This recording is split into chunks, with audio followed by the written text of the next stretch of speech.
Last ক্লাসে আমরা দেখেছিলাম যে কিভাবে একটি পিএন জাংশন ফর্ম করে এবং কিভাবে আসলে ডিপ্লেশন যে রিজনটা রয়েছে সেটা সৃষ্টি হয়। ঠিক আছে, তারপরে পি টাইপ কি, পি টাইপ ডোপ সেমিকন্ডাক্টর কিভাবে হয়, এন টাইপ ডোপ সেমিকন্ডাক্টর কিভাবে হয়, এগুলো আমরা দেখেছিলাম। আমরা এগুলো জানি। আমি যদি একটু আপনাদেরকে মনে করিয়ে দেই, পি টাইপের মেজরিটি ক্যারিয়ার ছিল হোল, এন টাইপের মেজরিটি ক্যারিয়ার ছিল ইলেকট্রন। আমরা যখন দুটো সেমিকন্ডাক্টরকে, তার মানে পি টাইপ এবং এন টাইপকে জোড়া লাগালাম, তখন অ্যাকচুয়ালি একটা জাংশন ফর্ম করলো। এবং ক্যারিয়ার কনসেন্ট্রেশনের জন্য, ক্যারিয়ার কনসেন্ট্রেশন বলতে বোঝাচ্ছি পি টাইপে আমি জানি যে হোলের কনসেন্ট্রেশন অনেক বেশি, এন টাইপে ইলেকট্রনের কনসেন্ট্রেশন অনেক বেশি। তো ক্যারিয়ার কনসেন্ট্রেশনের পার্থক্যের কারণে পি টাইপ থেকে হোলগুলো এন টাইপের দিকে এবং এন টাইপ থেকে ইলেকট্রনগুলো পি টাইপের দিকে ছুটে যায়। এবং এই যে হোলের আর ইলেকট্রনের আদান প্রদান হয়, তাতে সাময়িকভাবে পি টাইপের সম্মুখ ভাগটা, তার মানে জাংশনের দিকটা কিছুটা নেগেটিভ চার্জ ধারণ করে, এবং এন টাইপের যে সম্মুখ ভাগটা মানে জাংশনের দিকটা কিছুটা পজিটিভ চার্জ ধারণ করে। এবং এর ফলে একটি বিভব পার্থক্যের সৃষ্টি হয়। আমরা দেখতে পাচ্ছি চার্জের আদান প্রদানের কারণে একটা বিভব পার্থক্যের সৃষ্টি হয়, এই পজিটিভ আর নেগেটিভ। এই রিজনটাকে আমরা আসলে ডিপ্লেশন রিজন বলছি। ঠিক আছে, এই ডিপ্লেশন কথাটির অর্থ হচ্ছে ঘাটতি। কিসের ঘাটতি? এখানে এখানে কিন্তু ক্যারিয়ারের ঘাটতি। ক্যারিয়ার ঘাটতি কিভাবে হচ্ছে, যে আপনার যখন চার্জের আদান প্রদান হলো ইলেকট্রন হোল আর ইলেকট্রন আর হোলের, তখন যে জিনিসটা ঘটে, আমি একটা জিনিস আপনাদেরকে একটু মনে করায় দিই। আপনারা এটা হয়তো বা বুঝবেন, আপনারা কেমিস্ট্রি করেছেন আগে, ছোটবেলায় এগুলা দেখেছিলেন, ক্লাস 9-10-এ আমরা হয়তো বা পড়েছিলাম। আপনারা জানেন যে আয়নিক বন্ধন, ঠিক আছে, আয়নিক বন্ধনের যে ব্যাপারটা, সেটা কিরকম ছিল, আপনারা যদি আমি একটু ইনসাইট দেই।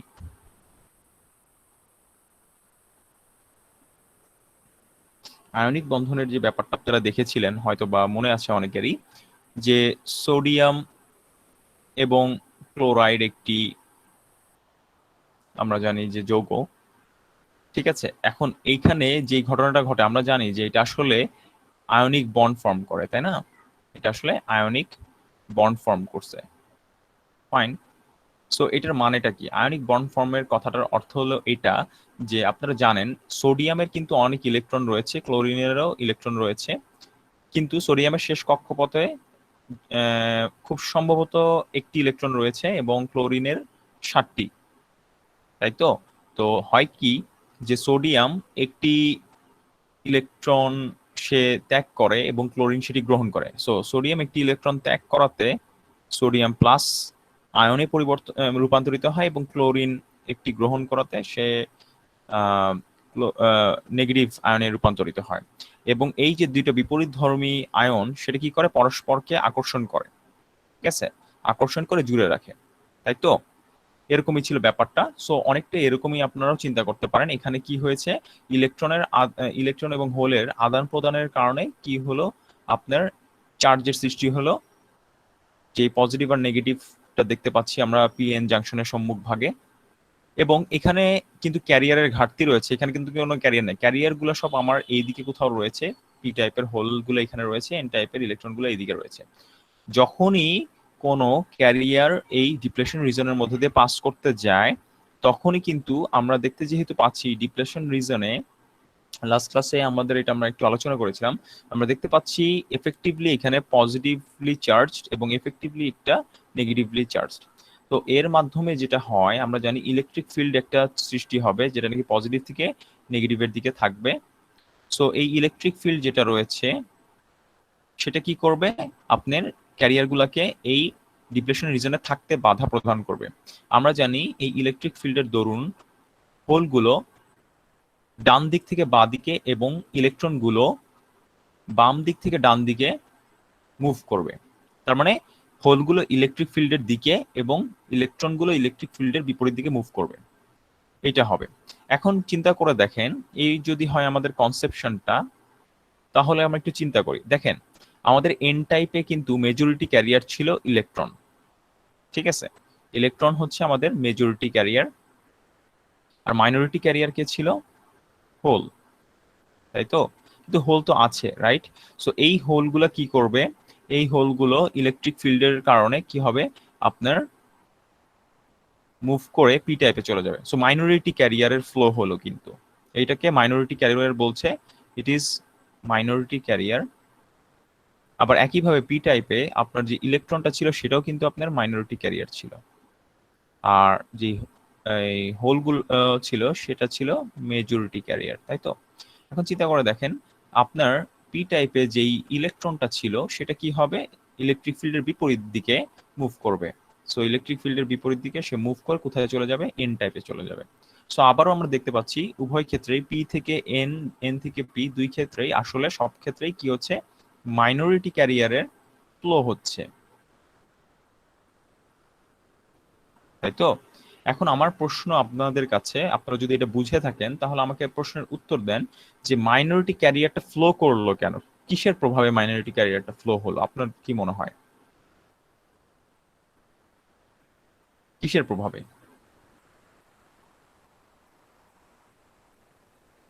আমরা কি আছি? জি স্যার।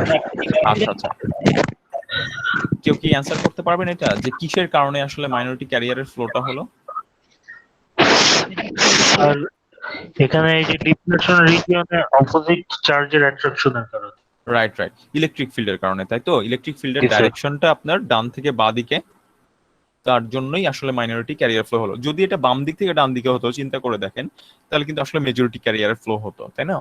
সো আসলে ইলেকট্রিক ফিল্ডের কারণে মাইনরিটি ক্যারিয়ারের ফ্লো হলো, এবং এই ফ্লোটা খুব অল্প সময় জুড়েই চলবে। আপনারা বুঝতেই পাচ্ছেন একটা সময় কি হবে?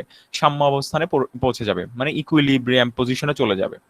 শুরুতেই কিছুক্ষণ শুধুমাত্র এই ফ্লোটা ঘটবে, এবং যখন এটা ইকুইলিব্রিয়াম পজিশনে চলে যাবে, এন টাইপ থেকে অনেকগুলো হোল পি টাইপ থেকে অনেকগুলো ইলেকট্রন এন টাইপে চলে যাবে, তখন একটা ইকুইলিব্রিয়াম পজিশনে পৌঁছানোর পরে এটা বন্ধ হয়ে যাবে। So there won't be any minority carrier flow. আচ্ছা, সো তারপরে আসলে ওই ডায়োডটা আসলে ব্যবহারের যোগ্য হয়ে যাবে। এইটা হচ্ছে আলাদা আমাদের ডায়োডের বেসিক কনসেপশন, ঠিক আছে? এখন একটা জিনিস আমি একটু বলবো আপনাদেরকে, সেটা হচ্ছে খেয়াল করে দেখেন, এটা একটু ভালো করে বুঝতে হবে আপনাদেরকে।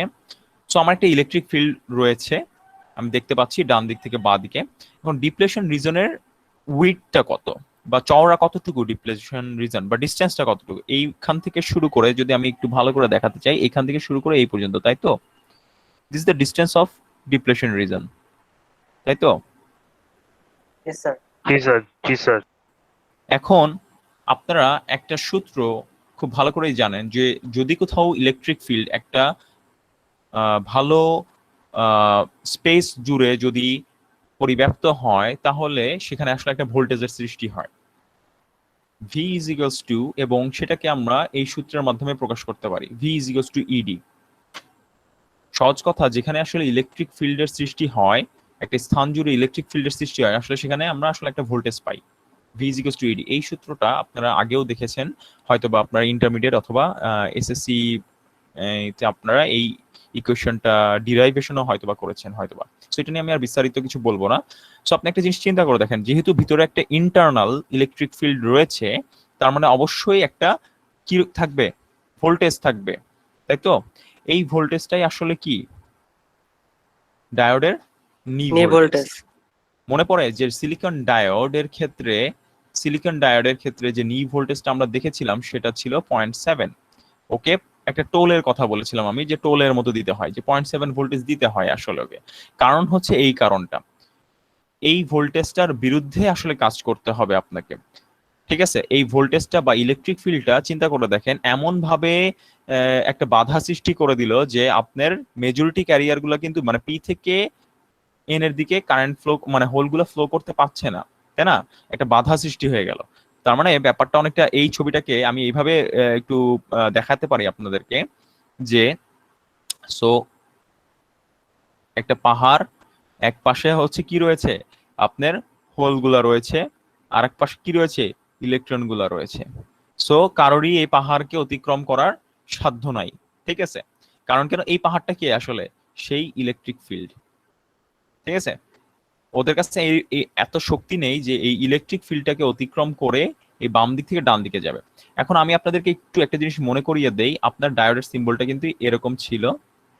সো এইদিকে কিন্তু ডায়োড, একটা জিনিস খেয়াল করেন, আপনার যে কারেন্ট ফ্লো সেটা কিন্তু অ্যারো সাইন বরাবর হয়, তাই তো? কারেন্ট ফ্লোর ডিরেকশনটা হচ্ছে ইলেকট্রন ফ্লোর ডিরেকশন সেম। সো আমার আসলে ইলেকট্রন ফ্লো বলছি, হোল ফ্লোর ডিরেকশন সেম।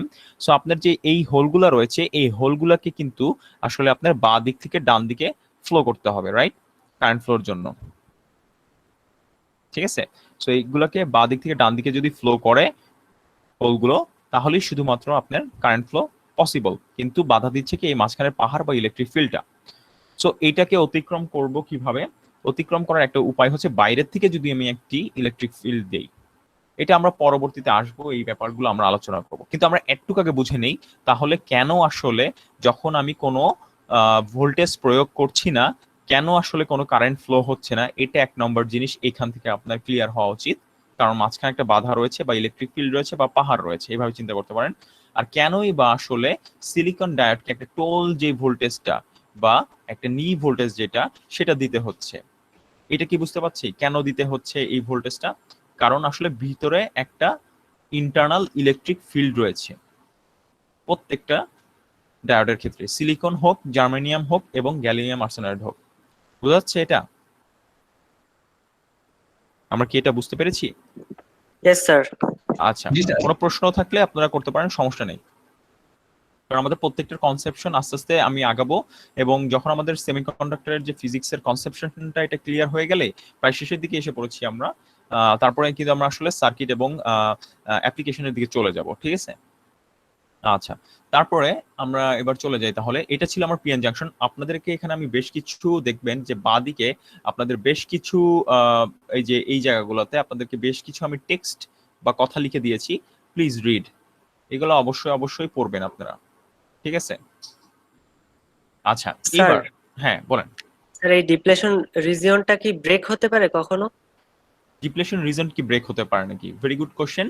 আমরা আসলে আপনার যে প্রশ্নটা সেটা কিন্তু এই যে আমরা একটু পরে এখনই আসলে আলোচনা করা শুরু করব, ঠিক আছে? সো আপনার প্রশ্নটা আপনি কিছুক্ষণের জন্য একটু পজ দিয়ে রাখেন, কিছুক্ষণ পরে আপনি আসলে আমি আশা করি এটার উত্তর আপনি পেয়ে যাবেন, ঠিক আছে? Yes sir. ওকে, সো একটা জিনিস খেয়াল করে দেখেন, ডায়োডের অপারেটিং কন্ডিশন বলে আমি একটা জিনিস এখানে উল্লেখ করেছি।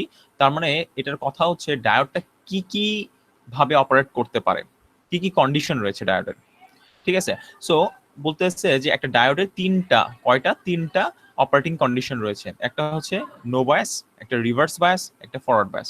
যদিও এই ব্যাপারগুলো আমি আগেই আপনাদের সাথে আলোচনা করেছি সার্কিটের পার্সপেক্টিভ থেকে, কিন্তু সেমিকন্ডাক্টর ডিভাইসের ফিজিক্স থেকে আমি এটা আলোচনা করি। কিন্তু একটা জিনিস খেয়াল করে দেখেন, নো বায়াস কিন্তু অলরেডি আসলে আমি আলোচনা করে ফেলেছি আপনাদের সাথে একটু আগে। যে জিনিসগুলো আমি আলোচনা করেছিলাম কিভাবে সাম্য অবস্থানে আসলো মাইনরিটি ক্যারিয়ার ফ্লো হওয়ার পরে এসে, যেহেতু কোনো ভোল্টেজ কিন্তু আমরা যেহেতু বাইরে থেকে প্রয়োগ করিনি, সো কোনো কারেন্টও ফ্লো হচ্ছিল না ওই পাহাড় বা ইলেকট্রিক ফিল্ডের কারণে, বাধার কারণে, তাই তো? সেটা আসলে ছিল আপনার নো বায়াস। তারপর আমি একটু দেখাবো, এবার একটু আলোচনা করি নো বায়াসের কন্ডিশন।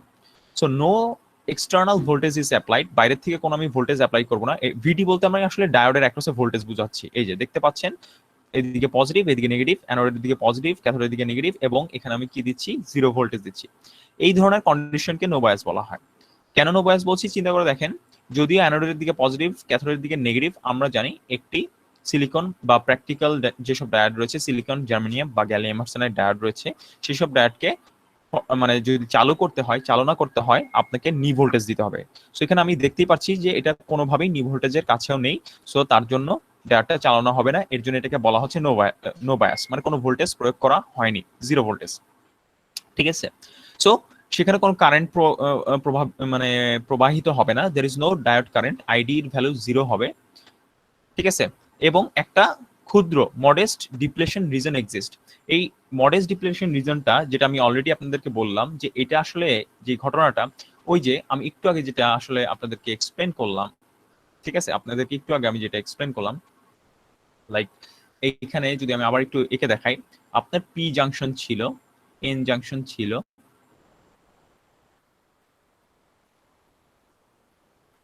ঠিক আছে?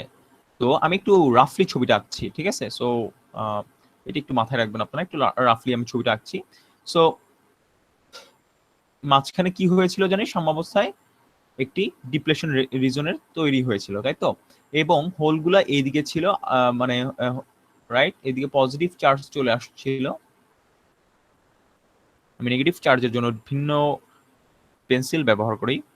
ধরেন নেগেটিভ চার্জগুলো হচ্ছে আমার এইগুলা, যেগুলো এখানে ছিল, ঠিক আছে? সো একটা আসলে আমি দেখতে পাচ্ছি একটা ইলেকট্রিক ফিল্ডের সৃষ্টি হয়েছে। এই অবস্থানে কি সাম্যাবস্থানে এই অবস্থানে ছিল, রাইট? সো চিন্তা করে দেখেন, তখন আমি কিন্তু জাস্ট জাংশনটা তৈরি করেছিলাম। এটা আমি বলছি অ্যানোড এবং ক্যাথোড এই অবস্থানে ছিল। এবং আমরা আসলে দেখেছি যে এই অবস্থানে যে একটি আসলে ইলেকট্রিক ফিল্ডের তৈরি হয়েছিল, যদি আমি এটা সিলিকন ডায়োডের একটা এক্সাম্পল বলি, তাহলে এইটার ক্ষেত্রে একটা নি ভোল্টেজ তৈরি হয় এবং সেটার ভ্যালু হচ্ছে 0.7 ভোল্ট। তার মানে ওই যে একটা পাহাড়ের কথা যেটা বলেছিলাম সেটা এখানে রয়েছে। এখন বলছি যে বাইরের থেকে দেখেন এই অবস্থায় ওই যে সাম্য অবস্থান অতিক্রম করার পরে ডিপ্লেশন রিজন যখন তৈরি হয়ে গেল, মাইনরিটি ক্যারিয়ার ফ্লো বন্ধ হয়ে যাবে, সাম্য অবস্থানে চলে আসবে, ইকুইলিব্রিয়ামে চলে আসবে। ইকুইলিব্রিয়ামে চলে আসার পরে কিন্তু কোনো আর মাইনরিটি ক্যারিয়ার বলেন মেজরিটি ক্যারিয়ার বলেন কোনো কিন্তু ক্যারিয়ারই ফ্লো হবে না। আর আমরা জানি চার্জের প্রবাহই হচ্ছে তড়িৎ প্রবাহ, বা ক্যারিয়ারের ফ্লোই হচ্ছে ইলেকট্রিক কারেন্টের, যেটা আমরা ফ্লো বলে থাকি। এখন যেহেতু আপনার কোনো ক্যারিয়ার ফ্লো হচ্ছে না, সো কারেন্টের ভ্যালু অবশ্যই জিরো, ডায়োড কারেন্ট। এটা তো কোনো কিছুই কানেকশন দেয়নি। এখন কল্পনা করেন আপনি আসলে একটা কানেকশন দিয়েছেন, ধরেই নিলাম আপনি একটা কানেকশন দিয়েছেন, এদিকে পজিটিভ দিলেন, এদিকে নেগেটিভ দিলেন, বলছেন এই ভোল্টেজটা হচ্ছে ভিডি, কিন্তু আপনি অ্যাপ্লাই করলেন 0 ভোল্ট। সেই তো ঘুরে ফিরে একই কথাই হলো। আগে কানেকশন না দেয়া আর এখনকার কানেকশন দেওয়ার মধ্যে আসলে কোনো পার্থক্য নেই, কারণ আপনি কানেকশন দেওয়ার পরেও ভোল্টেজটা অ্যাপ্লাই করছেন 0 ভোল্ট। তার মানে আসলে আপনার ভিতরের যে অবস্থাটা রয়েছে সেটার কোনো পরিবর্তন ঘটাননি, তাই তো? সো আসলে আপনার কি হবে, সেই পাহাড়টা পাহাড়ই থেকে যাবে, এবং আমার বাঁদিকে যেই হোলগুলো ছিল এবং ডান দিকে যে ইলেকট্রনগুলো ছিল ওদের কাছে এত শক্তি থাকবে না যে এই পাহাড়টা অতিক্রম করে এইদিকে চলে আসার, বা ইলেকট্রনগুলোর জন্য এত শক্তি থাকবে না এই পাহাড় বেয়ে বাম দিকে চলে আসার জন্য, ঠিক আছে? সো আসলে মোদ্দা কথা হচ্ছে কোনো কারেন্ট ফ্লো হবে না। এটা কি আমরা বলছি নো বায়াস, বুঝতে পারছি? সো তার মানে আমি ডায়োডের অ্যাক্রসে কোনো ভোল্টেজ অ্যাপ্লাই করি নাই। এবং একটি সার্কিটের পার্সপেক্টিভ থেকে যদি আমি চিন্তা করি, আমি দেখাচ্ছি, একটি সার্কিটের পার্সপেক্টিভ থেকে যদি চিন্তা করি, ধরলাম এখানে একটি ডায়োড রয়েছে, এখানে একটি রেজিস্ট্যান্স রয়েছে, এবং আমি বললাম কি এখানে আমার গ্রাউন্ড রয়েছে। সো এই ধরনের একটি সার্কিট আমি অলরেডি আপনাদেরকে বলেছিলাম এটা আসলে কিভাবে এটা আমি আসলে আঁকছি, এটা আমি ফার্স্ট ক্লাসে মনে হয় আলোচনা করেছিলাম। বললাম এটা যদি একটা সিলিকন ডায়োড হয়, চিন্তা করে দেখেন আমি বললাম এখানে আমি অ্যাপ্লাই করছি পজিটিভ 0 ভোল্ট। এখন আমার প্রশ্ন আপনাদের কাছে, এখানে কি কোনো কারেন্ট ফ্লো হবে? কারেন্টের ভ্যালুটা কত হবে এখানে? 0 ভোল্ট অ্যাপ্লাই, জিরো। হ্যাঁ, অবশ্যই 0 হবে, কারণ আপনি দেখতেই পাচ্ছেন ডায়োডের দরকার হচ্ছে 0.7 ভোল্ট, কিন্তু আপনি দিচ্ছেন 0 ভোল্ট। সো এটা কোনোভাবেই, এটা থাকা আর না থাকা একই কথা, তাই না? এই 0 ভোল্টটা ভোল্টেজ দেয়া আর না দেয়া একই কথা। সো এটাকেই আসলে আমরা নো বায়াস বলছি। ডায়োডকে আমি বায়াস করি নাই আসলে, মানে ডায়োডের টোলটা আমি দেই নাই, যে টোলের জন্য বা নি ভোল্টেজটা সেটা আমি দেইনি। সো কারেন্ট ফ্লো হবে না, ওপেন সার্কিট হয়ে বসে থাকবে। তো এবার চলে আসি রিভার্স বায়াস। এইটা একটা ইম্পর্টেন্ট এবং গুরুত্বপূর্ণ ব্যাপার, এটা আমি একটু আলোচনা করব আপনাদেরকে, যে রিভার্স বায়াস কি জিনিস। দেখেন এখানে কথাটা আগে পড়ে নিই। একটা এক্সটার্নাল ভোল্টেজ অ্যাপ্লাই করা হবে পিএন জাংশনের অ্যাক্রসে, কিন্তু ফরওয়ার্ড বায়াস যেটা আমরা বুঝি যে পি তে পজিটিভ এন এ নেগেটিভ, সেটা না করে উল্টো দিকে অ্যাপ্লাই করব আমি। তার মানে পি তে আমি অ্যাপ্লাই করছি নেগেটিভ এবং এন এ অ্যাপ্লাই করছি পজিটিভ। এটা আমি এক্সপ্লেন করার জন্য আমি একটা হোয়াইট বোর্ড আপনাদের বের করে নেই, তাহলে সুবিধা হবে। সো এটা যদি আমি একটু দেখাই আপনাদেরকে, তাহলে সেটা হবে অনেকটা এরকম।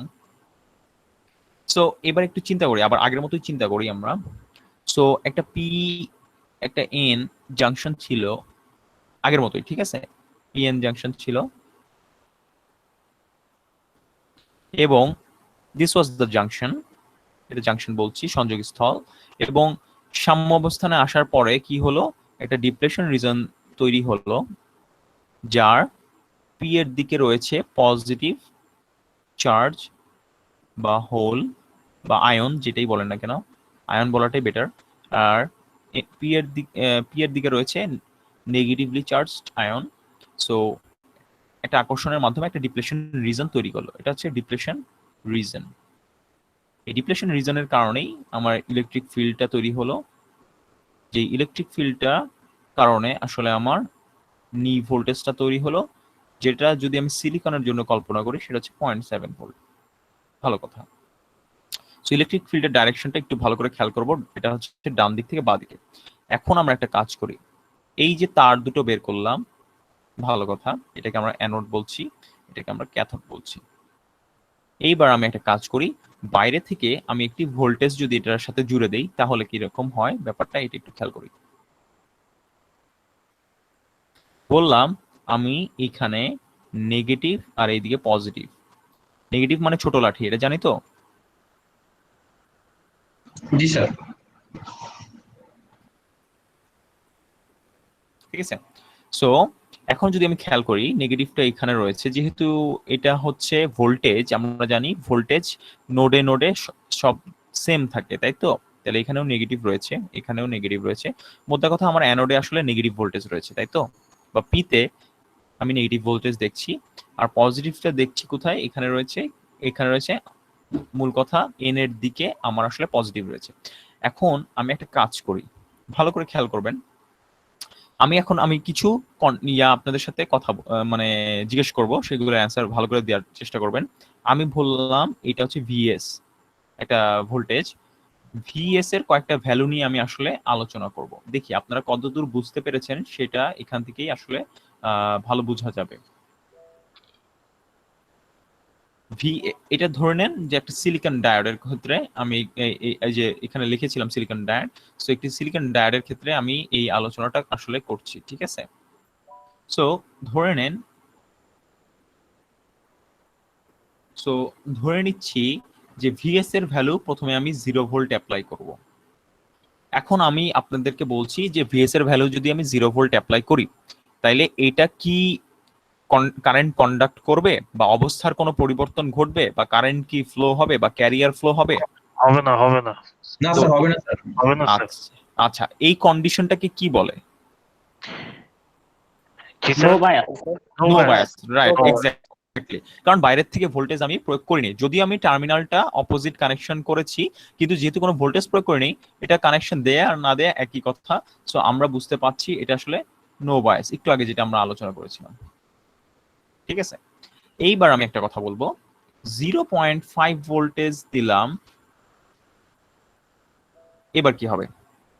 Silicon diode sir. Silicon diode. So আমার কিন্তু সিলিকন ডায়োডের নি ভোল্টেজ 0.7 ভোল্ট।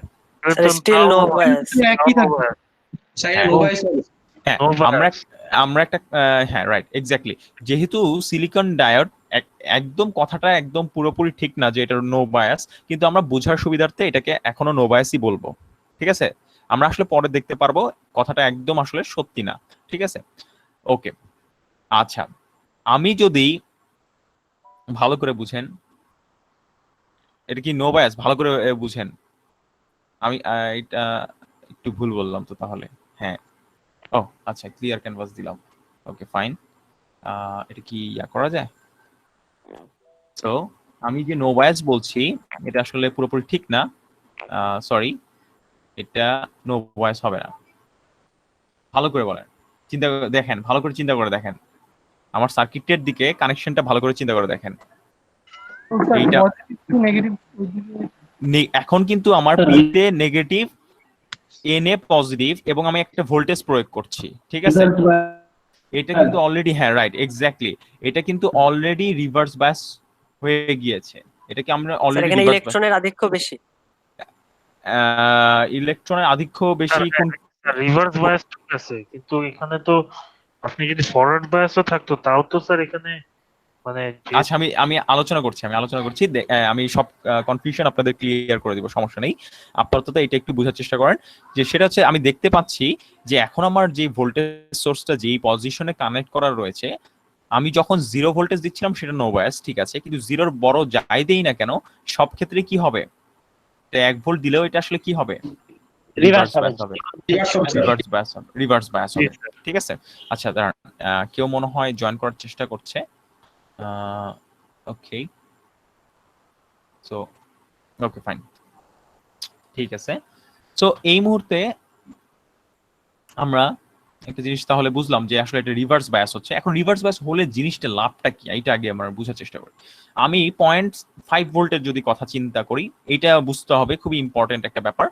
এইবার আমি একটা জিনিস দেখাবো আপনাদেরকে, আপনি খেয়াল করবেন জিনিসটা কি হচ্ছে আসলে। সো আমার ইলেকট্রিক ফিল্ড, এই যে ভিএস এর কারণে একটা ইলেকট্রিক ফিল্ড তৈরি হবে, অবশ্যই যেহেতু ভোল্টেজ আছে তার মানে একটা ইলেকট্রিক ফিল্ড তৈরি হবে, এটা কি মানতেছি সবাই? জি যে স্যার। ভোল্টেজ আছে, সো অবশ্যই একটা ইলেকট্রিক ফিল্ড তৈরি হবে, তাই তো? জি স্যার। এখন যদি ইলেকট্রিক ফিল্ড তৈরি হয়, তাহলে সেই ক্ষেত্রে এখন আমাকে বলেন ইলেকট্রিক ফিল্ডের ডাইরেকশনটা কোন দিকে হবে? এই ভিএস এর কারণে যে ইলেকট্রিক ফিল্ডটা তৈরি হবে, স্যার এই যে মাইনাস থেকে প্লাসের দিকে, স্যার মাইনাস থেকে প্লাস দিকে। এর প্লাস দিকে। থেকে, এই যে দেখেন ইলেকট্রিক ফিল্ডের ডাইরেকশন সবসময় মনে রাখবেন, ইলেকট্রিক ফিল্ড যেদিকে প্লাস মাইনাস, সো ইলেকট্রিক ফিল্ডের ডাইরেকশন কিন্তু সবসময় প্লাস থেকে মাইনাসের দিকে হয়। এই যে দেখেন, মাইনাসের দিকে, জি স্যার, উল্টা হ্যাঁ করে। উল্টো দিকে বলছেন আপনারা, ঠিক আছে। সো এখানে খেয়াল করে দেখেন, আপনাদের যে বাহ্যিক ইলেকট্রিক ফিল্ডটা রয়েছিল, মানে ভিএস এর কারণে যে ইলেকট্রিক ফিল্ডটা রয়েছিল, সেটার কথা যদি আমি বলি, দেখেন এটা কিন্তু আমার কে এর দিকে, এই যেখানে পজিটিভ এখানে নেগেটিভ রয়েছে, তার মানে ইলেকট্রিক ফিল্ডের ডাইরেকশন আসলে এই দিক থেকে এই দিকে হবে। একটা তুলনা বোঝানোর জন্য আমি ডান দিকে একটা ছবি আঁকছি, এটা খেয়াল করবেন, ডান দিকের ছবিটা খেয়াল করবেন সবাই, ধরে একটা তুলনা দেখাচ্ছি, ঠিক আছে। এইটা ইলেকট্রিক ফিল্ড, ঠিক আছে, একটু সবাই মিউট করে নেন। এটা ইলেকট্রিক ফিল্ড, আমার ওই যে নি ভোল্টেজের কারণে যে ইলেকট্রিক ফিল্ডটা, সেটা এভাবে বুঝি, ঠিক আছে। ওকে, এবার আমি আরেকটা জিনিস দেখাচ্ছি। সো এটাও একটা ইলেকট্রিক ফিল্ড, একই দিকে, এই যে আমি একই ডাইরেকশন দেখাচ্ছি, কারণ হচ্ছে একই দিকে আপনারা দেখতে পাচ্ছেন যে প্লাস, আমি যদি এই দিক থেকে, আমার কি হবে, ডান দিক থেকে বাঁ দিকে হবে, ডাইরেকশন তো সেম, তাই না? কিন্তু তুলনাটা বোঝানোর জন্য আমি এবার এটাকে এইভাবে লিখছি, ইএস, এইটা কত ভোল্টেজ এর জন্য করলাম আমরা, সে ফর এক্সাম্পল 0.5 ভোল্ট। এখানে দেখেন, এখানে একটা তুলনামূলক ছবি এঁকেছি আমি, এটা কি দেখতে পাচ্ছি? জি স্যার। এটা কি দেখা যাচ্ছে তুলনামূলক ছবিটা? জি স্যার। আচ্ছা, 1 মিনিট,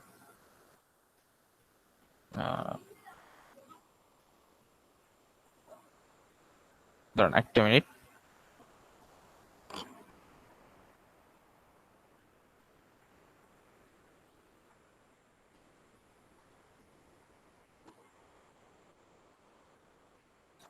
হ্যাঁ, সো এই যে তুলনামূলক ছবিটা এঁকেছি আমি এখানে, আপনারা যেটা দেখতে পাচ্ছেন সেটা, এখন একটা জিনিস খেয়াল করে দেখবেন, সেটা হচ্ছে যে আমার কালো যেই ইটা এঁকেছি, দ্যাট মিনস ইন্টারনাল যেই ইটা, ঠিক আছে, ইন্টারনাল যেই ইটা এঁকেছি আমি, সেটা কিন্তু বড় এক্সটার্নালের থেকে, তাই না? Yes, জি sir. স্যার। এটা দেখতে পাচ্ছি ইন্টারনালটা কিন্তু এক্সটার্নালের থেকে বড়, রাইট? মানে কালোটা কিন্তু আপনার লালটার থেকে বড়, জি স্যার। এটা দেখা যাচ্ছে? জি স্যার। আচ্ছা, এটা যদি দেখা যায় তাহলে আমি বুঝতে পারছি, আমি আর পরবর্তীতে আমি আর আঁকছি না, আমি এখন দুইটা কিন্তু ইলেকট্রিক ফিল্ডের ডাইরেকশনে কিন্তু একই দিকে, রাইট? জি স্যার। Yes, sir. এখন আমার প্রশ্ন আপনাদের কাছে হচ্ছে যে, এখন এই দুইটা যে ইলেকট্রিক ফিল্ড একই দিকে ডাইরেকশন পজিশন করা আছে, এখন আমি যদি 1 ভোল্টের জন্য যদি আরেকটা আঁকি, ঠিক আছে, আমি যদি 1 ভোল্টের জন্য আঁকি, তাহলে সেটা অবশ্যই কালো যেই ইলেকট্রিক ফিল্ডটা রয়েছে তার থেকে বড় হবে এই 1 ভোল্টের জন্য আঁকলে, জি স্যার। রাইট?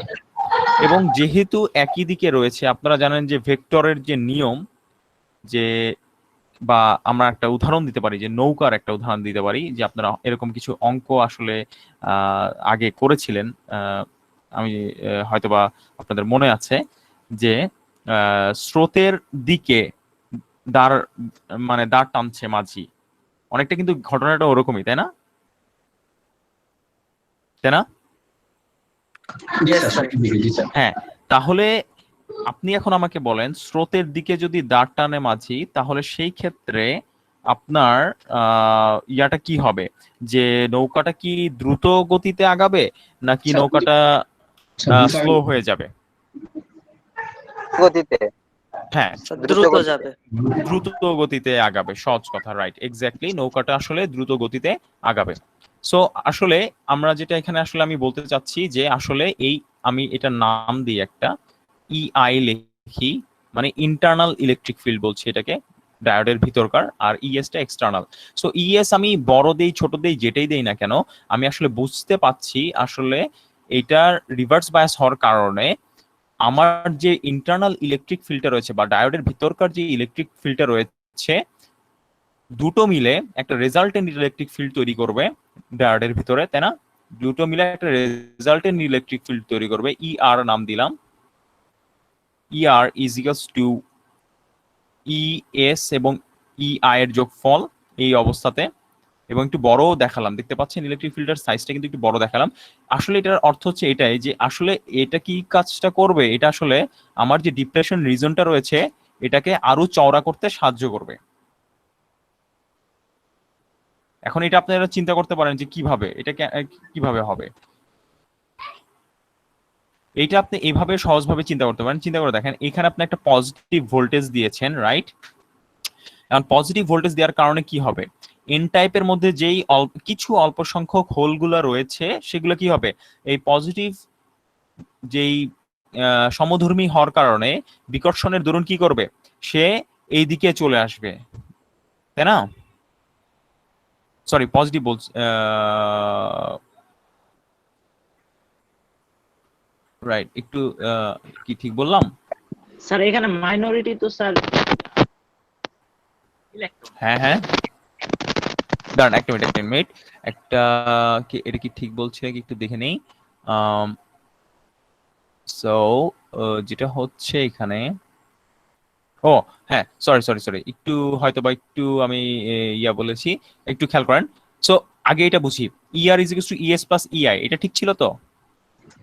জি স্যার বুঝতে পেরেছি তো? আচ্ছা, সো একটা জিনিস আপনি অন্যভাবে চিন্তা করতে পারেন যে আগে যে বিল্ট ইন ইলেকট্রিক ফিল্ডটা ছিল সেটা কিন্তু এখন জোরদার হয়ে যাচ্ছে, তাই তো? কারণ আমার মোট রেজাল্টেন্ট ইলেকট্রিক ফিল্ড যেটা ডায়োডের অ্যাক্রসে সেটা কিন্তু এখন আরো শক্তিশালী। তার কারণ আমি একটা জিনিস ধারণা করতে পারছি যে আমার ডিপ্রেশন রিজনটা রয়েছিল সেটার আসলে বেড়ে যাবে, চড়া হয়ে যাবে, উইডটা বাড়বে। এখন এটা ফিজিক্সের ব্যাখ্যাটা আমি আপনাদেরকে বলবো যে এটা কিভাবে আসলে চওড়া হয়ে যাচ্ছে, ঠিক আছে?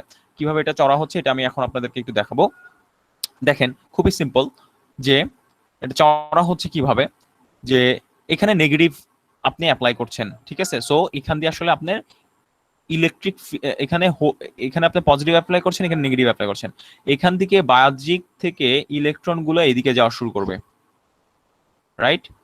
এবং একইভাবে হোলগুলা এই দিক থেকে এইদিকে যাওয়া শুরু করবে, ঠিক আছে? যাওয়া শুরু করার কারণে এখানে হোলের কিছু আধিক্য হবে এবং সেগুলো কোথায় জড়ো হবে, এই জায়গাগুলোতে জড়ো হবে, এবং ইলেকট্রনের আধিক্যগুলো এই জায়গাতে জড়ো হবে।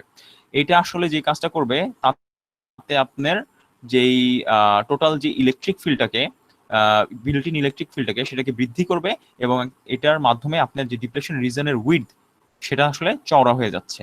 মানে পাহাড়টা যেটা ভিতরে আগে ছিল এরকম, এখানে ছিল আপনার হোলগুলো, এখানে ছিল ইলেকট্রন গুলো, এখন পাহাড়টা কিরকম হয়ে গেছে? চ্যাপ্টা হয়ে গেছে। চ্যাপ্টার না, আরো বড় হয়েছে না পাহাড়টা? আগে তো ছোট ছিল, এতটুক জি জায়গা স্যার ছিল, এখন আরো বড় হয়ে গেছে। হ্যাঁ, তার মানে রিভার্স বায়াসের কারণে আসলে তাহলে কি হচ্ছে, ইম্প্যাক্টটা কি আসলে, রিভার্স বায়াসে কি হয় বলেন তো? সামারিটা কি বুঝলাম, রিভার্স বায়াসে কি হচ্ছে আসলে, কারেন্ট ফ্লো কি করছে আসলে? জি স্যার করছি স্যার নো, রিভার্স বায়াসে কিন্তু কারেন্ট ফ্লো করছে না, হয়ে যাচ্ছে sir current right, current flow করছে না। ওপেন হয়ে গেছে। কারণ আমি বলি, হ্যাঁ, কারণ আমি বলি কেন কারেন্ট ফ্লো করছে না, একটু চিন্তা করে দেখেন আপনার। হ্যাঁ, তার কথা একদমই ফেলে দিব না আমি, যে এই যে এখান থেকে আপনি বলতেছেন যে হ্যাঁ স্যার এই যে হোলগুলো তো আসলো এখান থেকে, এইখানে কিছু তো হোল আসলো, একটা হোল এসে চাপ সৃষ্টি করলো, এই চাপের কারণেই এখানে পজিটিভ চলে আসলো, ইলেকট্রন এসে চাপ সৃষ্টি সৃষ্টি করলো, চাপের কারণে নেগেটিভ আয়ন চলে আসলো, ভালো কথা। হ্যাঁ, শুরুর দিকেই শুধুমাত্র কিছু অল্প, এই যে যখন এই হোলগুলো এখানে চলে যাবে, একবার যাওয়ার পরেই কিন্তু শেষ, থেমে যাবে, মানে আবারও ওই সাম্যাবস্থার মতো ঘটনা ঘটবে। বুঝা জি যাচ্ছে স্যার। যে অল্প পরিমাণ যেই হোলগুলো সেগুলো এখানে চলে আসবে, চলে আসার পরে থেমে যাবে, আর কোনো যেতে পারবে না।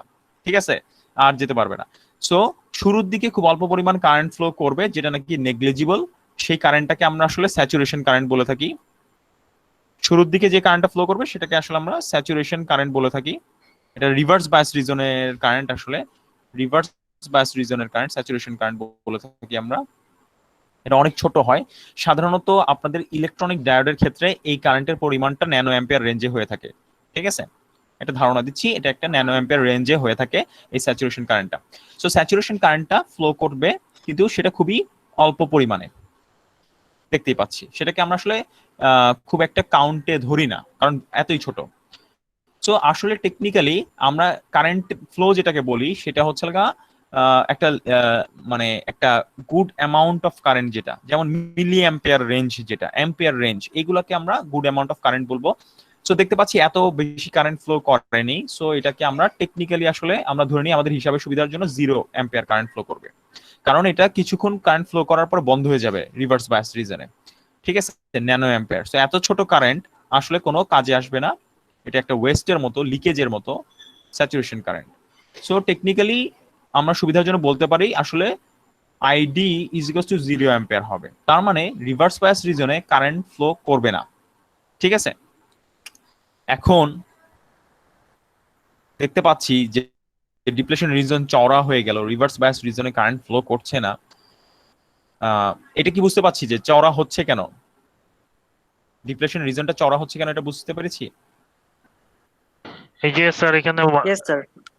নেগেটিভ চার্জগুলো এসে জমা হচ্ছে, আচ্ছা আবার আচ্ছা, এই সাইড থেকে পজিটিভ চার্জগুলো এসে জমা হচ্ছে। হ্যাঁ। আচ্ছা, এখন আমি আপনাদের কাছে একটা জিনিস জিজ্ঞেস করি, আমি যদি ভিএস এর ভ্যালু আরো বাড়াতে থাকি কি হবে? ভিএস এর ভ্যালু যদি আমি আরো বাড়াতে থাকি কি হবে? ডিপ্রেশন রিজিয়নটা আরো চড়া হবে। আরো চড়া হবে, এক্স্যাক্টলি। আচ্ছা ঠিক আছে, তাহলে আমরা একটা কনস্ট্রাকটিভ সামারি লিখতে পারি এখানে, যে আইডির ভ্যালু 0 হবে, আমার যে ডিপ্লেশন রিজন রয়েছে সেটার যেই উইডটা, ডিপ্লেশন রিজনের উইডটা, সেটা কি হবে? বেড়ে যাবে। ঠিক আছে, ডিপ্লেশন রিজনের উইডটা বেড়ে যাবে। হ্যাঁ, আমি দেখতে পাচ্ছি কিছু ওই যে শুরুর দিকে কিছু কারেন্ট ফ্লো হবে, যেটা নাকি খুবই নেগলিজিবল, সরি এটা খুবই নেগলিজিবল কারেন্ট ফ্লো হবে শুরুর দিকে। ঠিক আছে, আমরা এটা দেখতে পাচ্ছি, কিন্তু আমি যেটা বলতে চাচ্ছি আপনাদেরকে, যে এই যে শুরুর দিকে যে negligible amount of current flow হবে, যেটাকে ওই যে ন্যানো অ্যাম্পিয়ার স্যাচুরেশন কারেন্ট, তারপরে হয়ে বন্ধ হয়ে যাবে, আমি যেটা বললাম, সেই কারেন্টটা যদি আমরা কনসিডার করি, দেখেন এটা কিন্তু এন টাইপ ছিল, তাই না? এটা এন টাইপ ছিল, এন এর এই দিক থেকে হোলগুলো আসতেছিল, তাই তো? এন থেকে এই দিক থেকে হোলগুলো আসতেছিল, তাই তো? একটু ভালো করে তাকান সবাই, ডান দিক থেকে বা দিকে হোলগুলো যাচ্ছিল। সো এন টাইপে আসলে হোলগুলো ঢুকতেছিল। এখন আমার প্রশ্ন আপনাদের কাছে, এন টাইপে হোল কি মেজর নাকি মাইনর ক্যারিয়ার? এন টাইপে হোল হচ্ছে sir major career, minor career, minor career. তাইলে এখন আমি যে বললাম যে কারেন্ট ফ্লো হবে, অনেকের আসলে এটা চিন্তা হচ্ছে যে আচ্ছা কই মাঝখান দিয়ে তো কোনো কিছু যাচ্ছে না যে কারেন্ট ফ্লো হবে, এটা অনেকের মাথায় এই প্রশ্নটা কিন্তু ঘুরতেছে যে মাঝখান দিয়ে তো কোনো কিছু যাচ্ছে না, এখানে এসে আটকে যাচ্ছে, কারেন্ট তো ফ্লো হচ্ছে না, মাঝখান দিয়ে পার হইলে না হয় বলতাম কারেন্ট ফ্লো হয়েছে। আচ্ছা, কারেন্ট ফ্লোর যেই আইডিয়াটা সেটা আমি আপনাদেরকে আরো স্পষ্ট করে দেই। আপনি যদি এখানে একটা অ্যামিটার লাগান, ঠিক আছে, অ্যামিটারের কাজ কিন্তু হচ্ছে যে অ্যামিটার খেয়াল করবে ওর মধ্যে দিয়ে কোনো ক্যারিয়ার পাস হয়েছে নাকি। যদি ক্যারিয়ার পাস হয়ে থাকে তাহলে সেটা কি হবে, ও বুঝবে আসলে বুঝবে যে কারেন্ট ফ্লো হয়েছে। ঠিক আছে, ও বুঝবে কারেন্ট ফ্লো হয়েছে, ক্যারিয়ার পাস হলো। এখন দেখেন এই অ্যামিটারের মধ্যে দিয়ে শুরুর দিকে একদম এই হোলগুলো প্রবাহিত হয়েছিল না শুরুর দিকে? সো শুরুর দিকে যখনই হোলগুলো প্রবাহিত হবে অ্যামিটারের মধ্য দিয়ে, তখনই আসলে অ্যামিটার বুঝবে যে একটা কারেন্ট পাস হয়েছে। তার মানে একটা বিক্ষেপ দিবে, যেটাকে আমরা বলবো একটা বিক্ষেপ দিবে, বিক্ষেপ দিয়ে তারপরে বন্ধ হয়ে যাবে, ঠিক আছে। কিন্তু আমরা দেখতে পাচ্ছি যে যেই হোলগুলা প্রবেশ করছে সেটা এন টাইপে প্রবেশ করছে, যেটা নাকি মাইনরিটি ক্যারিয়ার। তাহলে আমরা আসলে বলতে পারি রিভার্স বায়াস রিজনে আসলে স্যার আমার একটা হ্যাঁ হ্যাঁ শিওর শিওর স্যার আপনি যে বললেন এমিটারের কথা স্যার, হ্যাঁ বাধার কারণে তো আমার হ্যালো আমাকে শুনতে পাচ্ছেন? হ্যালো আচ্ছা আমি হ্যালো হ্যাঁ হ্যাঁ বলেন বলেন